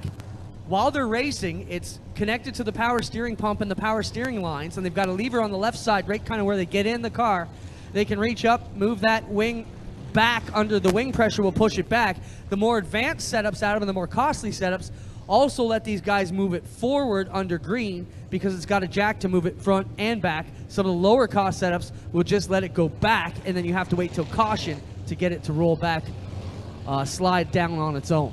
For some reason, Holly Porter's car always looks like that wing has more pitch to it than anybody else on the racetrack. And I don't know if that's driver preference or if it's just the paint scheme of that black car with the bright orange wing. Well, you look at the car that's got it jacked up the highest right now. It looks like Jacob Dykstra, and he's out in front leading, so might be working. Well, whatever he's doing, that's what I want to do. Except for the grade 9 part. I'd go back to grade 9 in a heartbeat. Oh, Dykstra hits the hole-in-one, but it doesn't phase him. He keeps his foot in it and will roll around. Adam, the leader's nose wing is down. The nose wing is down on the Dykstra 5D. Let's see if this poses handling problems for the youngster. 4 laps to go, and Ryan Hunsinger sort of popped up in this restart. He's working his way towards the front there, and Yep, I'm not going to mention any more names because he just slid off the end of turn 1. Dykstra on the prowl. He brings it off of turn 4. 3 laps to go for young Jacob Dykstra as he tries to grab his first ever feature win in the crates and possibly everything. Problem in turn number 4 for Caleb Wood. Once again, let's see if Dykstra can avoid it. The yellow flag going to come out, and that's not what Jacob Dykstra wanted. Ryan Hunsinger with some problems as well on that 43, and the reason I say that, up to speed, Clinton, I believe, and a more experienced sprint car person can argue with me, but I believe that nose wing only really affects you on corner entry and just into the middle of the turn. Then it's almost entirely stagger and top wing. I'm not sure what would affect him the most, but either way, he's looking good. It didn't look to slow him down too much, and I guess the big thing working for Jacob Dykstra's advantage right now is he has been so fast, he could probably afford to give up a 10th or 2 down the straightaway and still be quick. Or through the turns, I should say. I was going to say, that shouldn't hurt him on the straightaway, but you had to get your attention, I would think, going into the turn.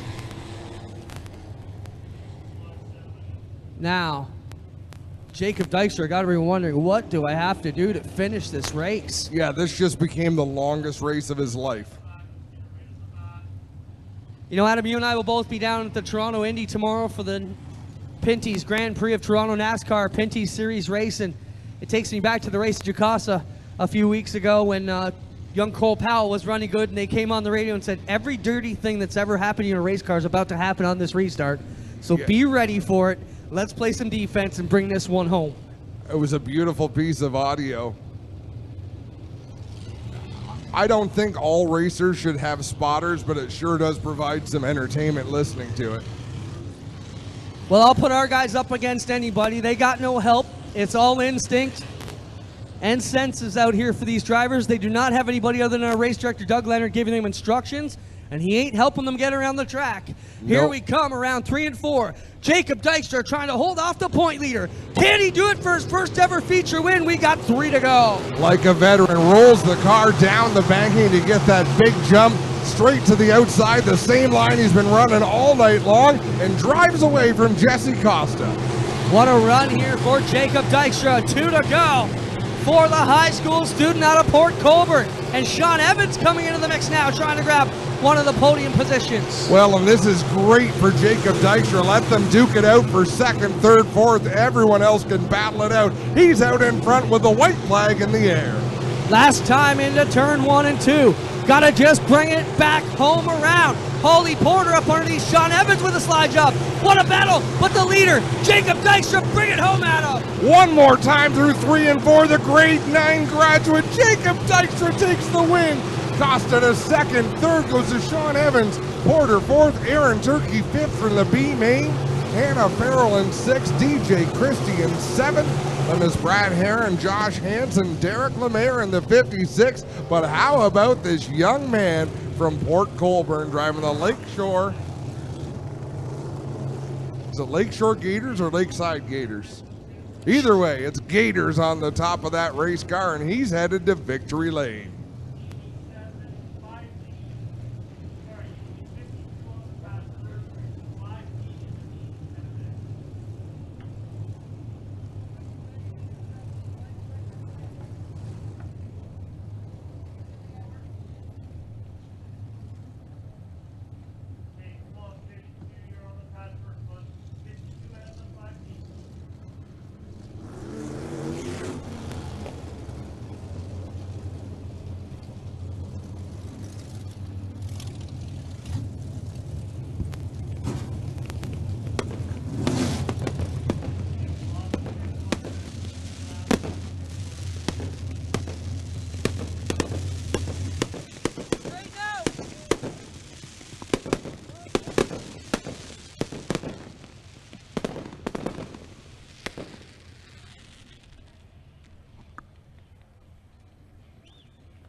Well, the crew's down here to welcome him in, ladies and gentlemen.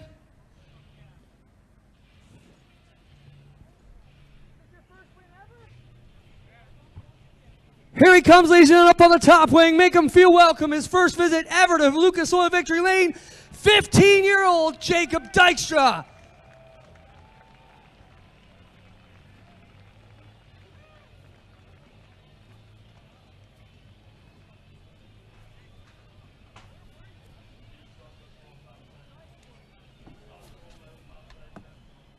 Well, how about a fans you like that? Let me hear ya.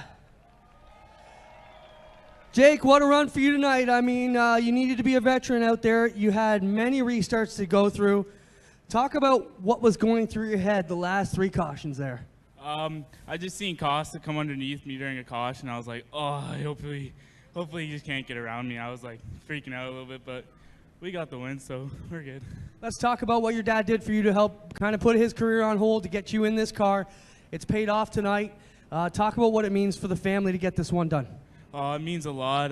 Dad gave up his career doing this so I can race, so I'm just glad that we're actually here. Well, you've been working on your interviews because I had your speeches at Humberstone a few weeks ago. One more time, who do you want to thank? Anybody else? I'd just like to thank all my sponsors, Tim Blancare, Pan Abrasives, Lakeshore Catholic High School, and I would especially like to thank all my fans and everything, and I wouldn't be here without my dad. 15 years old, ladies and gentlemen. He's a crate winner here at Ohsweken. Jesse, these are the championship-style nights. We saw your rear mud cover get tore off there. You could have had the same problem that got Dylan Westbrook last week with the mud in the right rear, especially the way you were running, but you managed to get here on the podium, and that's a good, solid night.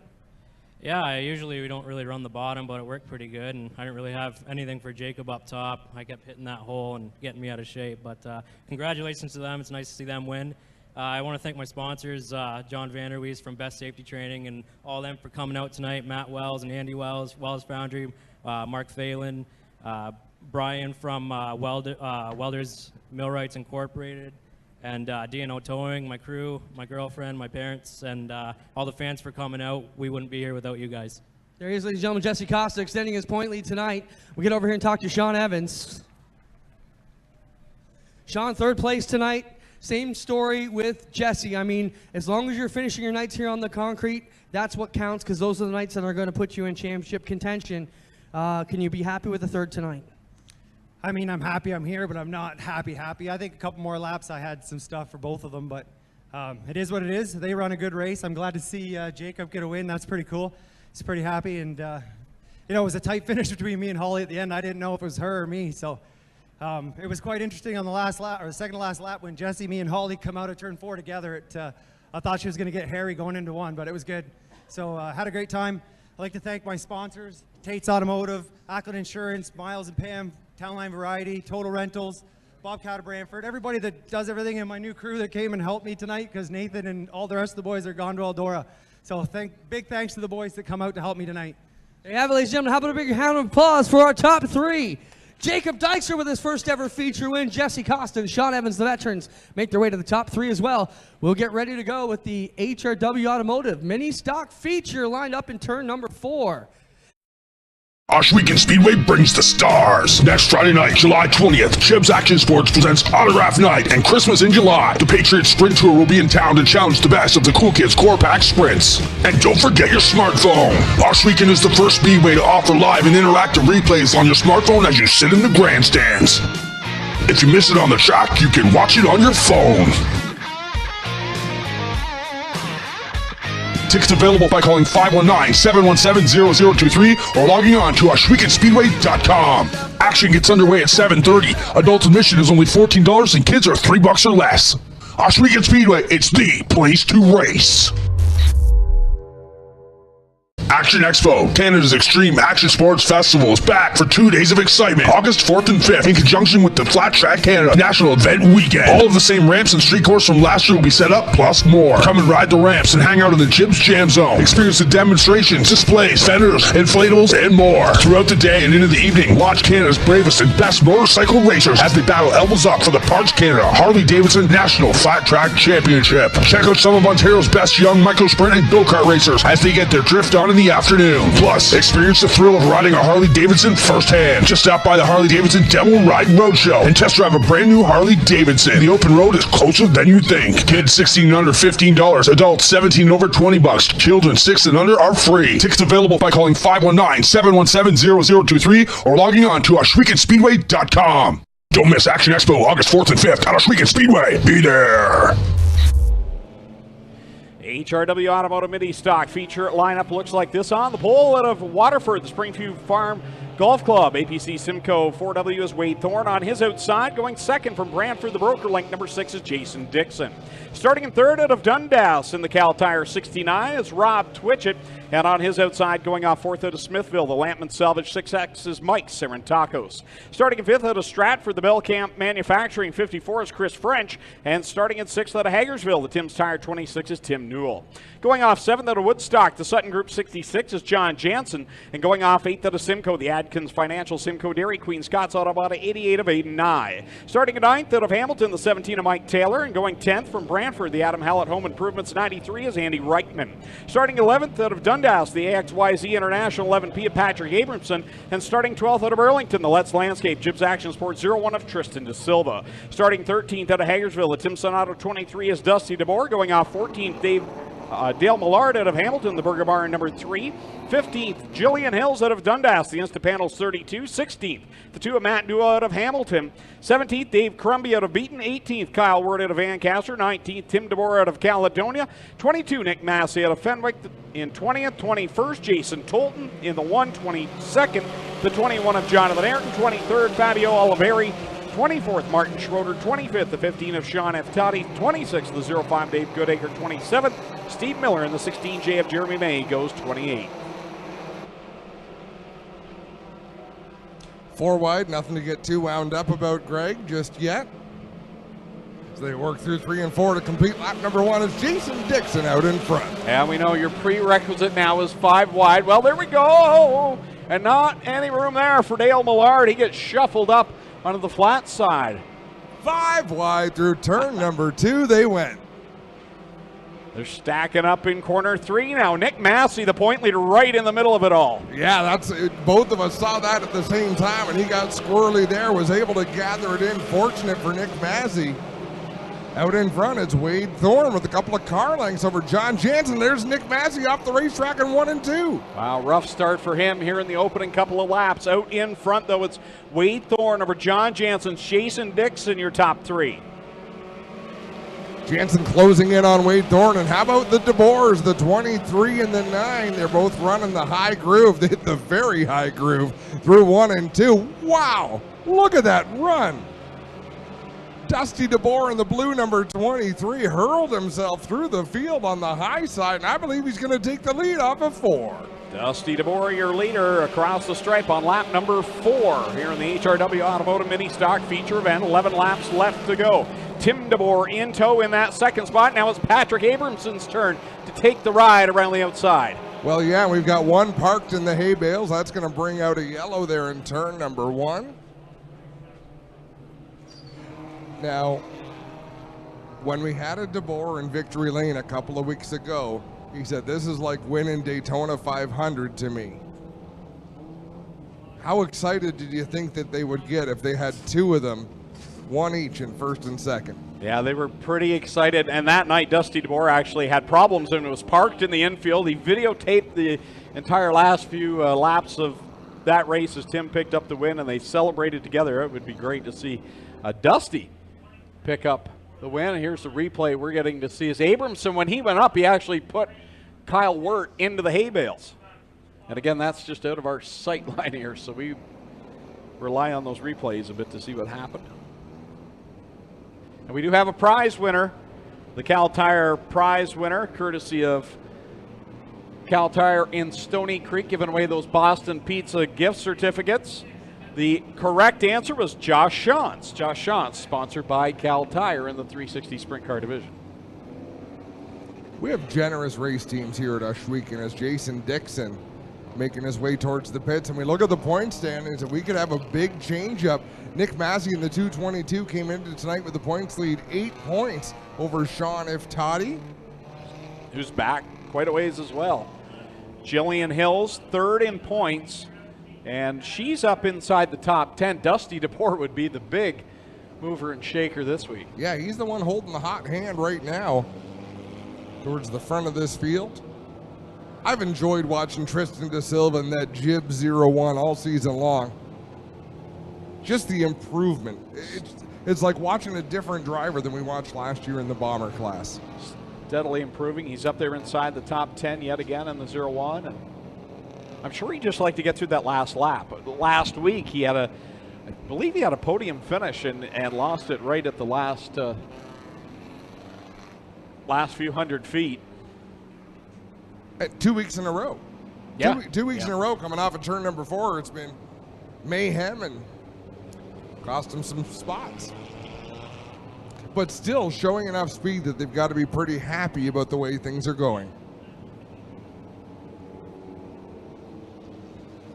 Again, next Friday night, autograph night, Christmas in July. If you bring a new toy, there's a discount on admission prices for next Friday night. Autograph session down on the racetrack. All 4 divisions in action again. 7:30 is start time. In the autograph session, good chance to get up close, meet the drivers, see the cars. A lot of them have candy and giveaways. They have autograph cards, plenty of different things going on down trackside. Great chance to get up close and meet some of the drivers you may never otherwise have a chance to talk to. Do you think any of them will have a 2-topping large pizza from Caledonia Pizza? Like, is there a chance? 3 toppings only. It's also Racers Marketplace next Friday night between 6 and 7. So if you want some Racers swag, you can purchase that next Friday night between 6 and 7 behind the grandstands. Kyle McKenzie shows the white flag to the field, so we will lock and load them back into position and send them off here on 4 laps complete, 11 to go here in the HRW Automotive Mini Stock feature event. Dusty DeBoer is our race leader. This caution is actually a huge break for the 222 and Nick Mazzy. He's able to close back in. Now let's see if he uses his patented outside move in 1 and 2. Because it would not surprise me to see him pass about 6 cars when the green flag comes out. Well, he's going to have to do something. As you say, mired back in the pack here. So is Sean Iftati, second in the points. They're going to have a lot of work to do here in 11 laps. As we get back onto it in corner number 1, Wade Thorne and Dusty DeBoer door to door. 3 wide through turn number 2 for that 3rd position. DeBoer with a nice run, a good head of steam around the outside. Nick Mazzy, boy, oh boy. Wow.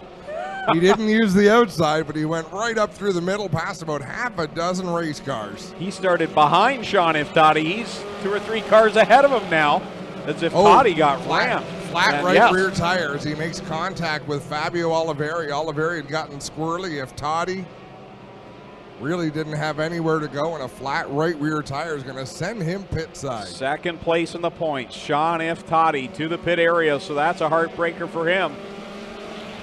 As Dusty DeBoer really hooked up here tonight, running around that rim. He just about cleared the rim, and I can hear Clinton Jeffrey on the line. Fabio Olivieri with problems. Flat left her on the 16, limping into 1, guys. So that contact had consequences on both ends. I've had nights like that.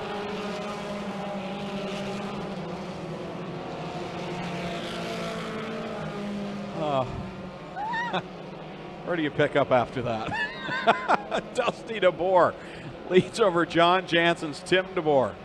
Patrick Abramson, really strong run up there in 4th for him. Great run for the 11B, and then Tristan Da Silva up into the 5th spot in that 01 machine, and Dusty DeBoer is flirting with disaster. Yeah, I was just going to say that. He and Tim really kicked it up around the lip there in corner number 1 and 2, and here they come. They're running that Glenn Stiers line, as it's been called.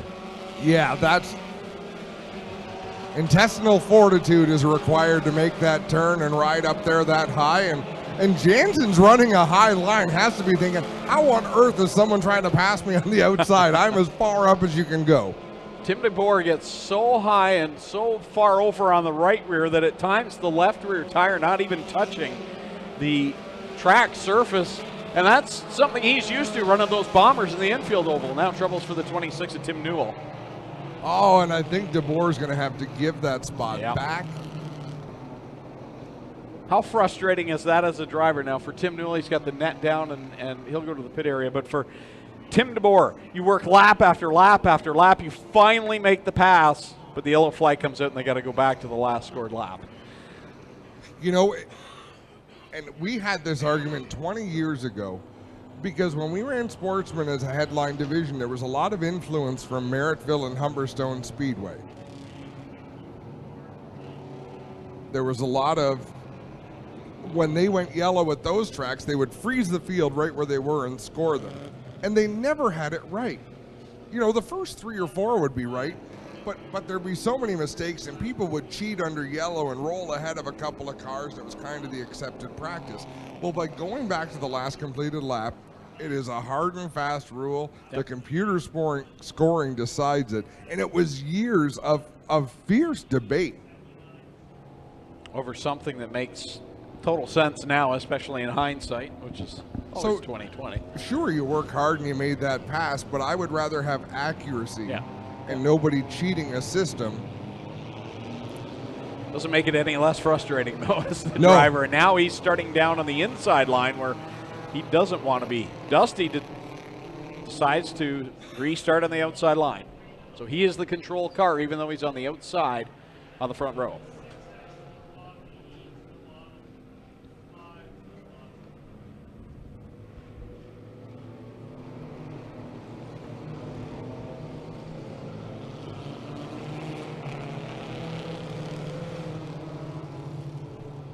So DeBoer up high in the 23, and he is right at home in that starting spot. Tim DeBoer in the 9, we know that he wants to work his way up towards the outside. And again, Patrick Abramson in that 11P having a great run. Little bit of separation among the rows. Drivers trying to time their restart and get a good run. Green flag in the air. We're back underway. Now for John Jansen's, remember when that yellow came out, he was technically back in third. Now he's challenging for the lead down the backstretch, and Patrick Abramson all of a sudden is right there in the thick of it. Yeah, different car working the outside of John Jansen. Newell there as well, and then they're 4 wide behind him, and here comes Nick Mazzy. Yeah, he's had a long night of work here tonight in that 222. This is a championship type run for him. Oh, he got up into the 0-1 of De Silva. I think he might have a flat right front or a flat left rear. He's got something to miss. Just as we began to talk to him. Here comes Jonathan Ayrton back on the racetrack. Yeah, the 222 definitely having problems keeping that car going straight. Right rear has to be down.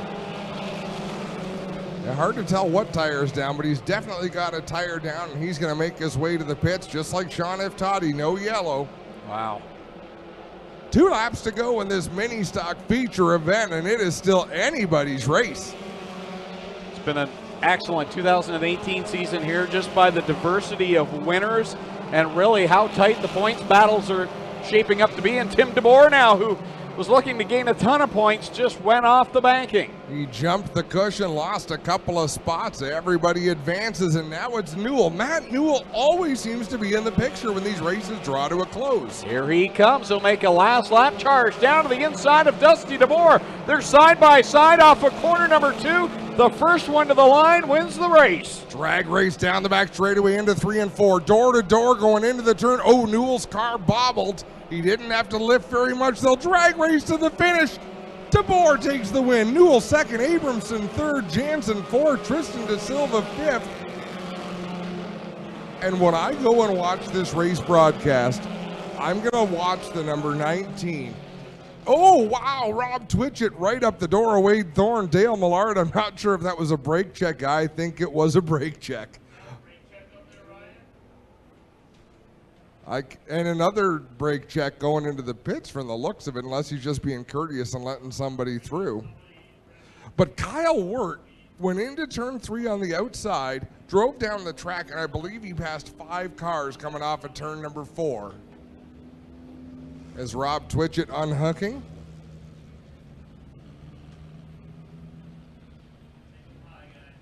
But Victory Lane's going to be a happy place once again, and Clinton Jeffrey is on the scene. There's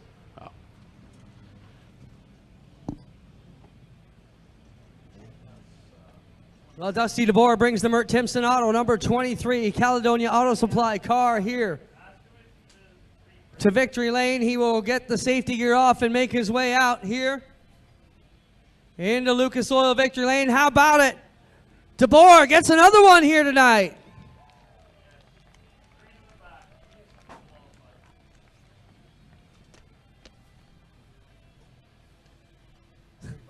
He can come in and say hi. Dusty, solid run for you. You got to be pretty happy with this one, man. Spirited battle, but in the end, these cars running really good for you lately. Yeah, I was thinking on those cautions that if I just keep hanging up top, it didn't seem like anyone was coming on the inside. And then when we got the white flag, I looked at the board and saw Matt was second, and I figured he's always in the middle. So I looked down in turn one, and all of a sudden there he is right beside me, like passing me up the corner. So I went harder than I had the whole time into turn three. And it went through the ready stuff, but he's so close. Like he deserves to win one of these pretty soon. He's gonna get one, but it feels good to be here after seeing how it worked out for Tim. I know how it feels now. This is awesome. There you got it done. How about it for Dusty DeBoer, ladies and gentlemen? We'll get over here. You got it. What else? Just want to thank Mert Timpson Auto and Caledonia Auto Supply for helping out. They've done a lot for me, and thanks to my dad, Tim and Trev, and thanks to Mike Taco's dad for believing in me. He's my biggest fan. You got it. There you go. How about this guy, Matt? When's your day going to come? That's the question you got to ask yourself. I mean, how many seconds is that for you this year here? Do you know? I think 3 or something. Yeah. Just put your name right here on this side. Yeah. I'd like to thank Gale's Aftermarket Auto, Whippers Fish and Chips, WeatherTech Canada, all my family for supporting me, Symington's Automotive. So many people helped me get here. So Gary Hodgkins, for sure. So many people to thank. How about it for Matt Newell, ladies and gentlemen? He's going to get one here soon. Get over here and talk to Patrick. Patrick, pretty solid night for you. You got to be happy with that. Oh, I'm definitely happy with that. I've had some troubles with the car for the past since I brought it out, and finally figured some stuff out.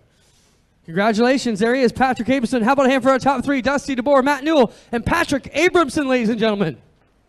I used to have to go in to the auto parts store. Paid too much, never find quite what I'm looking for. Now I just go online to Rock Auto and see all the parts my car will ever need.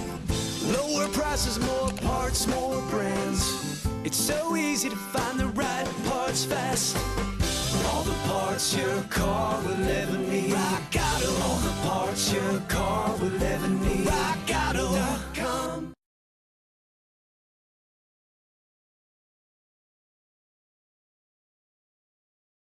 Action Expo, Canada's Extreme Action Sports Festival, is back for 2 days of excitement, August 4th and 5th, in conjunction with the Flat Track Canada National Event Weekend. All of the same ramps and street course from last year will be set up, plus more. Come and ride the ramps and hang out in the Jibs Jam Zone. Experience the demonstrations, displays, fenders, inflatables, and more. Throughout the day and into the evening, watch Canada's bravest and best motorcycle racers as they battle elbows up for the Parts Canada Harley-Davidson National Flat Track Championship. Check out some of Ontario's best young micro-sprint and go-kart racers as they get their drift on in the afternoon. Plus, experience the thrill of riding a Harley-Davidson firsthand. Just stop by the Harley-Davidson Demo Ride Roadshow and test drive a brand new Harley-Davidson. The open road is closer than you think. Kids 16 and under $15, adults 17 and over $20. Children 6 and under are free. Tickets available by calling 519-717-0023 or logging on to Ohswekenspeedway.com. Don't miss Action Expo August 4th and 5th at Ohsweken Speedway. Be there.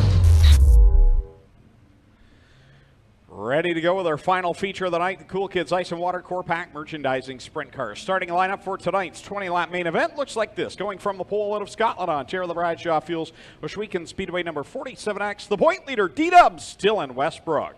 Starting in second out of Alden, New York, the Casey's Truck Salvage. Fiberworks Composite, Merzak Enterprises 49. The Straight Shooter, Scott Kruder. Starting in third out of Mississauga in the Ackland Insurance 10-line variety Lucas Oil Car Star number 17X, it's Mac DeMann. And starting in fourth out of Fenwick, the Gibbons Contracting, Upper Canada Consultants, Amherst Crane Reynolds number 14H, the Red Rocket, Jim Hoopinen. Starting in fifth out of Pancor in the CF Industrial, Vertec Contractors, UPI Energy, Lumar Trucking, Newlands Farms, 38, it's Tyler Hendricks. And alongside him out of St. Catharines, the Overland Heating and Air Conditioning, TriStar Forming, Gulfy Concrete, Niagara Dental Arts, 80 of the Real Deal, Chris Steele. Starting in 7th out of Carlisle, Ontario, in the Nitro 54 variety, MMVO Direct Marketing, Creative Edge Signs and Graphics, number 9 at Steve Lyons. And to his outside, going off 8th out of Waterdown, the Tammy 10 Media, Sterling Crane 0C, it is Cole McDonald. Starting in 9th out of St. Agatha, in the Cal Tire Cobra Trucking 18, it's Josh Shantz.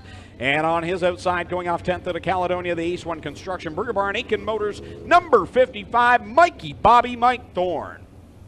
Starting at 11th out of Waterdown, the Mahoney Inspection Services, Railway City Brewery, Stenhouse Signs and Graphics, Brown Auto Supply 5C is Connor Mahoney.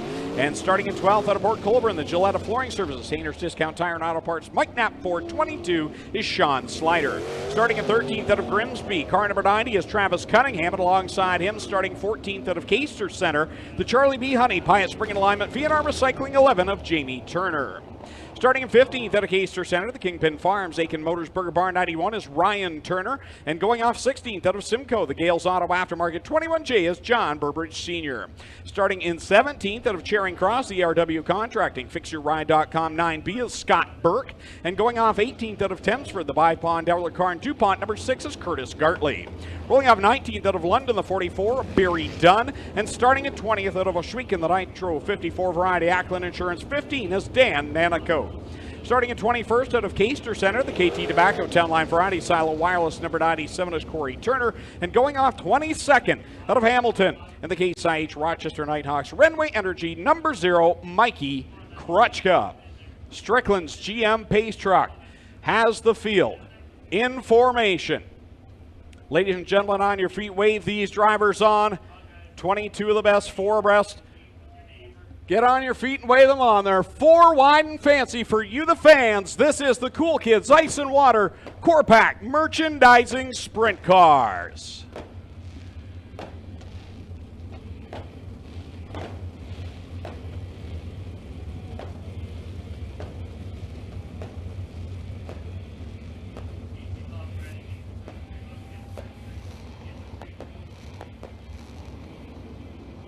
Lone Wolf Fireworks lighting up the sky, the official fireworks provider of Ohsweken Speedway. Located in Middleport on Highway 54.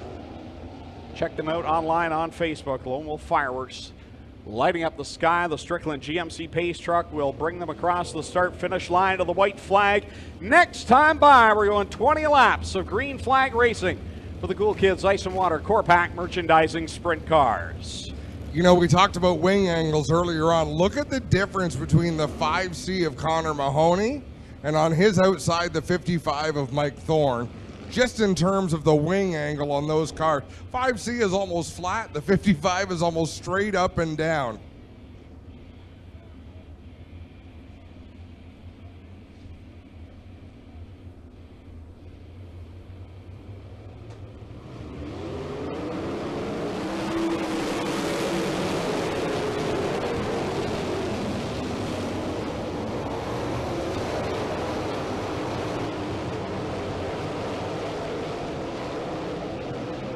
Trouble for Curtis Gartley on the back stretch. That will bring out the caution. It may not. He gets did I ruin your intro, Greg? Did I mess with your intro for the sprint car feature? Caution lights are out on the Speedway. I didn't see what happened to Curtis. The left front was definitely, well, no, they are not out on the Speedway. No. My apologies.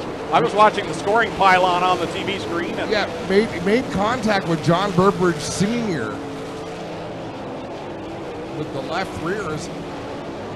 Dylan Westbrook out in front of Kruder, and we've got one around. Dan Nanicoke up in turn number 2. But did I talk too much over your intro and not allow you to get in your trademark phrasing? It's all right. That's horrible. It's okay.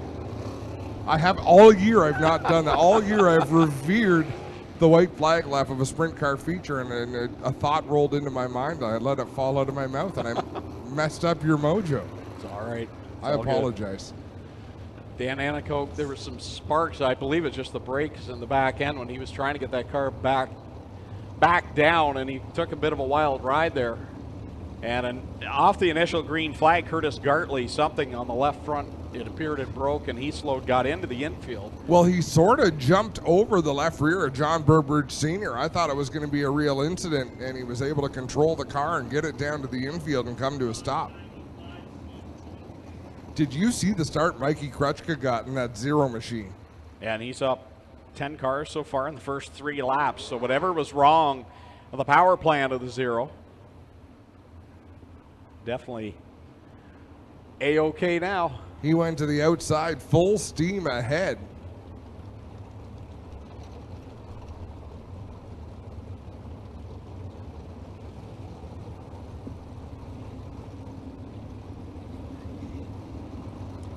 Dan Nanikoke has to feel pretty good that you can bring out a caution here at Ohsweken and not wind up upside down in spectacular fashion. He has had some wild ones.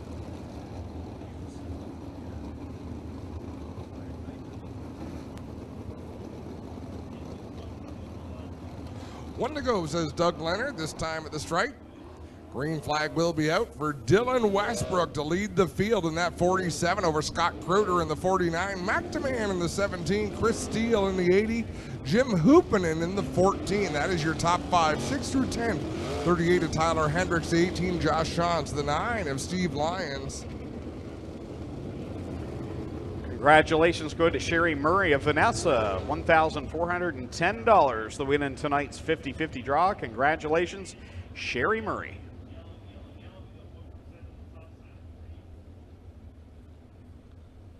Ryan Turner comes to rest on the top side of turn number 3.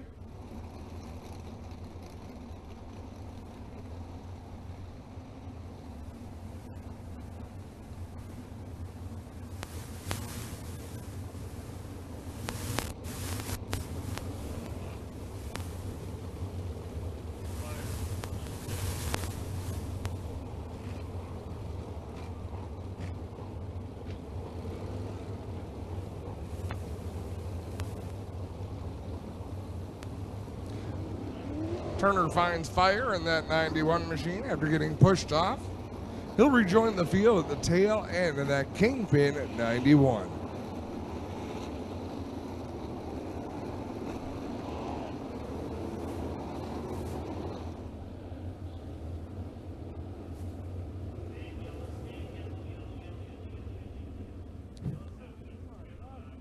Staying yellow for debris on the back straightaway.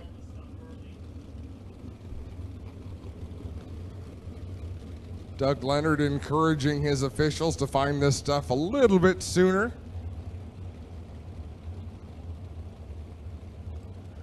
And I think we will let them go. Allegedly this time by. What a night of racing. Beautiful night to be at the racetrack. There is lots of activity this weekend if you're a racing fan.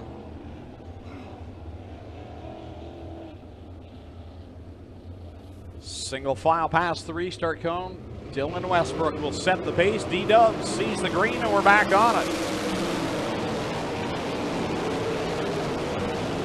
Oh, wow.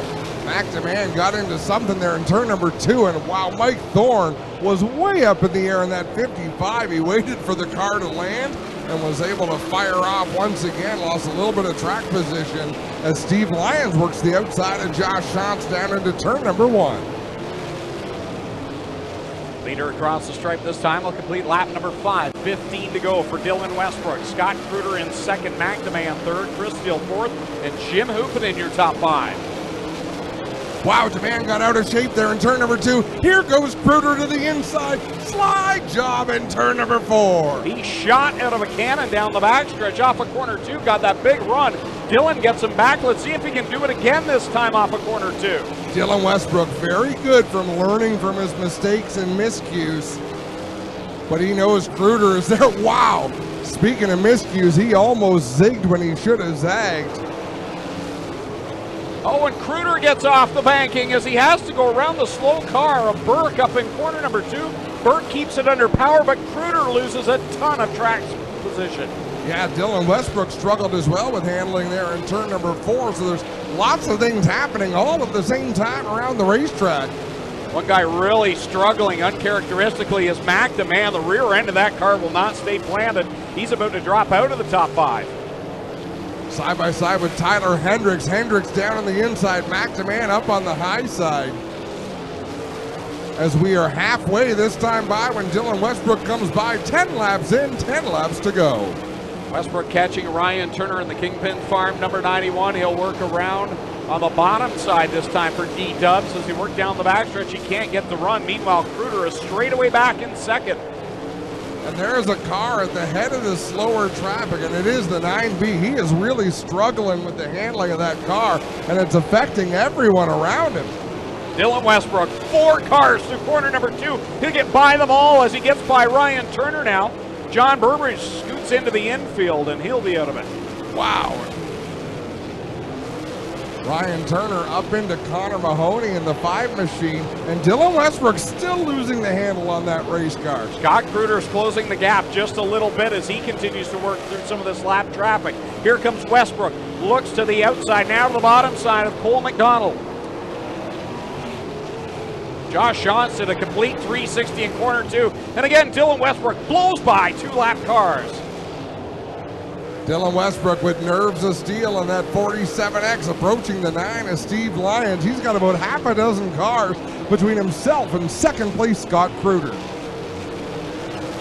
Into corner number 3, Dylan Westbrook, your leader. Scott Kruder now is back in corner 2. He has really lost ground, and the man catching him is Jim Hoopanen in 3rd. Chris Steele running 4th. McDeman holding on to 5th. Another slow one there in 3 and 4, and I believe that's Burke again, and we got trouble up in turn 2. Cole McDonald gets the car back going in the right direction. We stay green.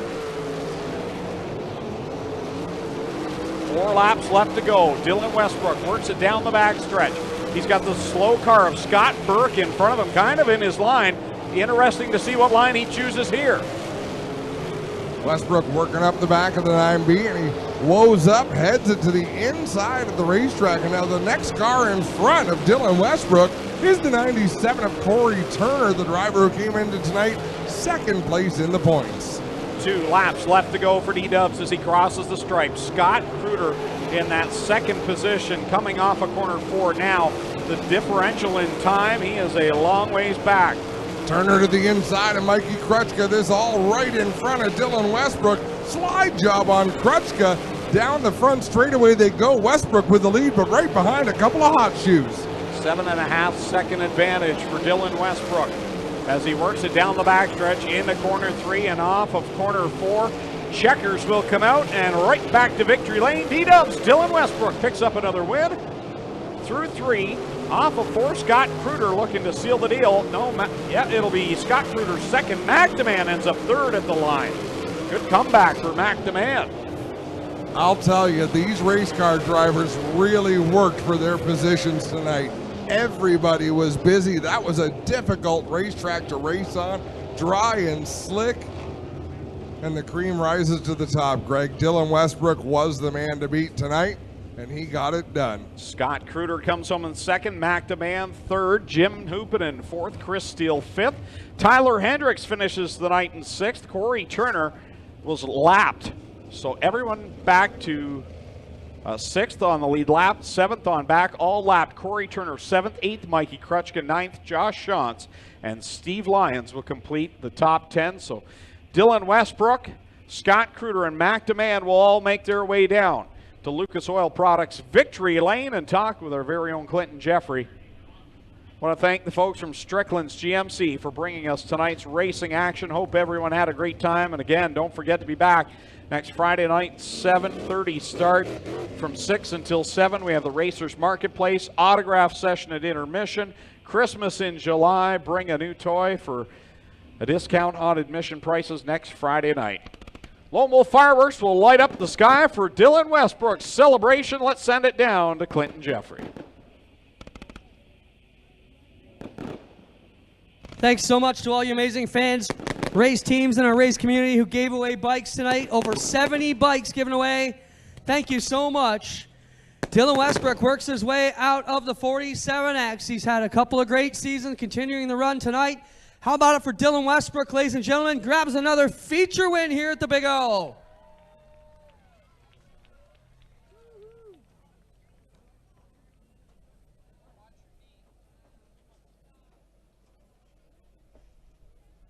We'll get in here and get a word with Dylan quickly. Also, we'll talk to Scott Kruger and Mac DeMann here, both ending up on the podium. Glenn Steyer's over here. We didn't get to talk to you on that even high note. Glenn, I've been telling you, let's let everybody know you're feeling good. You just don't feel good enough to go in your race car, right? Well, I'll tell you what happened to me today. I went for a ride on the jet skis on the river, and I was out there for an hour, and I had to lay down and rest. It just messes my eyes up, and it's such a weird feeling. It just takes my legs away and my movement or something. I really don't know how to describe it, but yeah, it's kind of rough right now. But you're good, just motion sickness, right? Motion sickness, vertigo, just it comes and goes when it wants. Usually the bright lights usually still bother me. I see you smiling a lot. That's a good thing, boss. His car's in victory lane again. We'll get in here and get a word with Dylan Westbrook. Dylan, another solid night for you. Does this ever get old for you, man? Oh, no, winning's always great. You can never get old of that. Talk about your battle tonight. The track looked a little bit dry out there, but a lot room for you guys to go out there and battle. Talk about going 4 wide through some of these lap cars up in turn 3. Yeah, the track, it was real good. You could run top. Even the bottom was pretty good. The top was real tricky tonight, especially up in turn 1 and 2. There's like some bigger holes and ruts and stuff. Really had to be careful getting through there, but the car was set up great, so was able to get through there. And then the lap traffic, it was quite a handful to get through some of those, but still a lot of fun, and was able to move around a bunch and get through them. Helps you pull away in the points more. Dylan Westbrook gets it done. We get over and talk to Scott Kruger. Second place in the points tonight. Scotty, what a run for you. I mean, kind of a one-off deal. You don't come here regularly, but anytime you come and finish second to Westbrook, who pretty much owns this place the last couple seasons, not a bad night to take back to New York State. No, it was a great night. This is a new car. I'm thankful for the opportunity to run for the Hoddocks.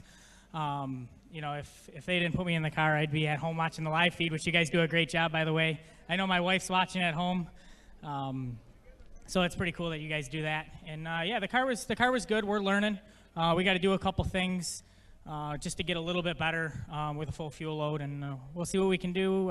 Hopefully come back next week. All right, we'll be here. Scott Kruger, grab second. We'll get over here and have a word with Mac DeMann. Mac, a solid run for you, man. These guys were joking. You're a one-man highlight reel this year. You burned it over the end there, and then other than that, man, just got to settle down a bit and you'd be rocking. What's your story? Yeah, the car was a bit loose at the beginning. I fell back to 5th or 6th, and so I started to move the wing back, and I'm like, you know what? The car's loose. Just bury it into the cushion. So I started doing that in 3, picked up a couple spots, got to 3rd, blew it off the cushion once, which is kind of part of it, and just gotta learn to finesse that cushion, which I'm getting there. Got back up to 3rd. I'm happy. You know, fell back to 5th. I'm happy with 3rd. Good points night. Congrats to Dylan. Scotty had a really good run. Really fun race. My hands are killing me. Just want to thank all of our sponsors that came out tonight. Nathan's down in Eldora, but Fisher Racing Engines, Town Line Variety, Miles and Pam, just everybody, Lucas Oil, Fast Track Performance. Charlie's here from Fast Track. I think half of the ATVs in the pits are from Charlie. Thanks, Charlie, for cutting everybody at Ohsweken a good deal. And just a fun night overall. You have a Mac DeMann. How about it for your top 3? Dylan Westbrook, Scott Kruger, and Mac DeMann. Greg, take us home. Thank you, everybody, for coming and watching us if you're not here with us. Thanks, Clinton, and thank you to Strickland's for sponsoring tonight's race night action. Hope everyone from Strickland's had a great time over there in the pit area and with their 2-seat sprint car rides here tonight. Again, don't forget, folks, to be back next Friday night. 7:30 is race time, but from 6 until 7 will be a Racers Marketplace, a chance to buy some souvenirs from your favorite race teams. You'll also get up and close to them during our autograph session at intermission. It's Christmas in July. Plenty of racing action with all 4 divisions back at it. Next Friday night, 7:30 start time. So make sure you check us out online during the week. Of course, the camping information, advance reserve tickets for the Canadian Sprint Car Nationals, all available online at OhswekenSpeedway.com. So on behalf of the Steyers family, all of the officials and staff that make each and every race night happen, and on behalf of my co-announcers Adam Ross and Clinton Jeffrey, my name's Greg Kellman saying so long. We'll see you next Friday night.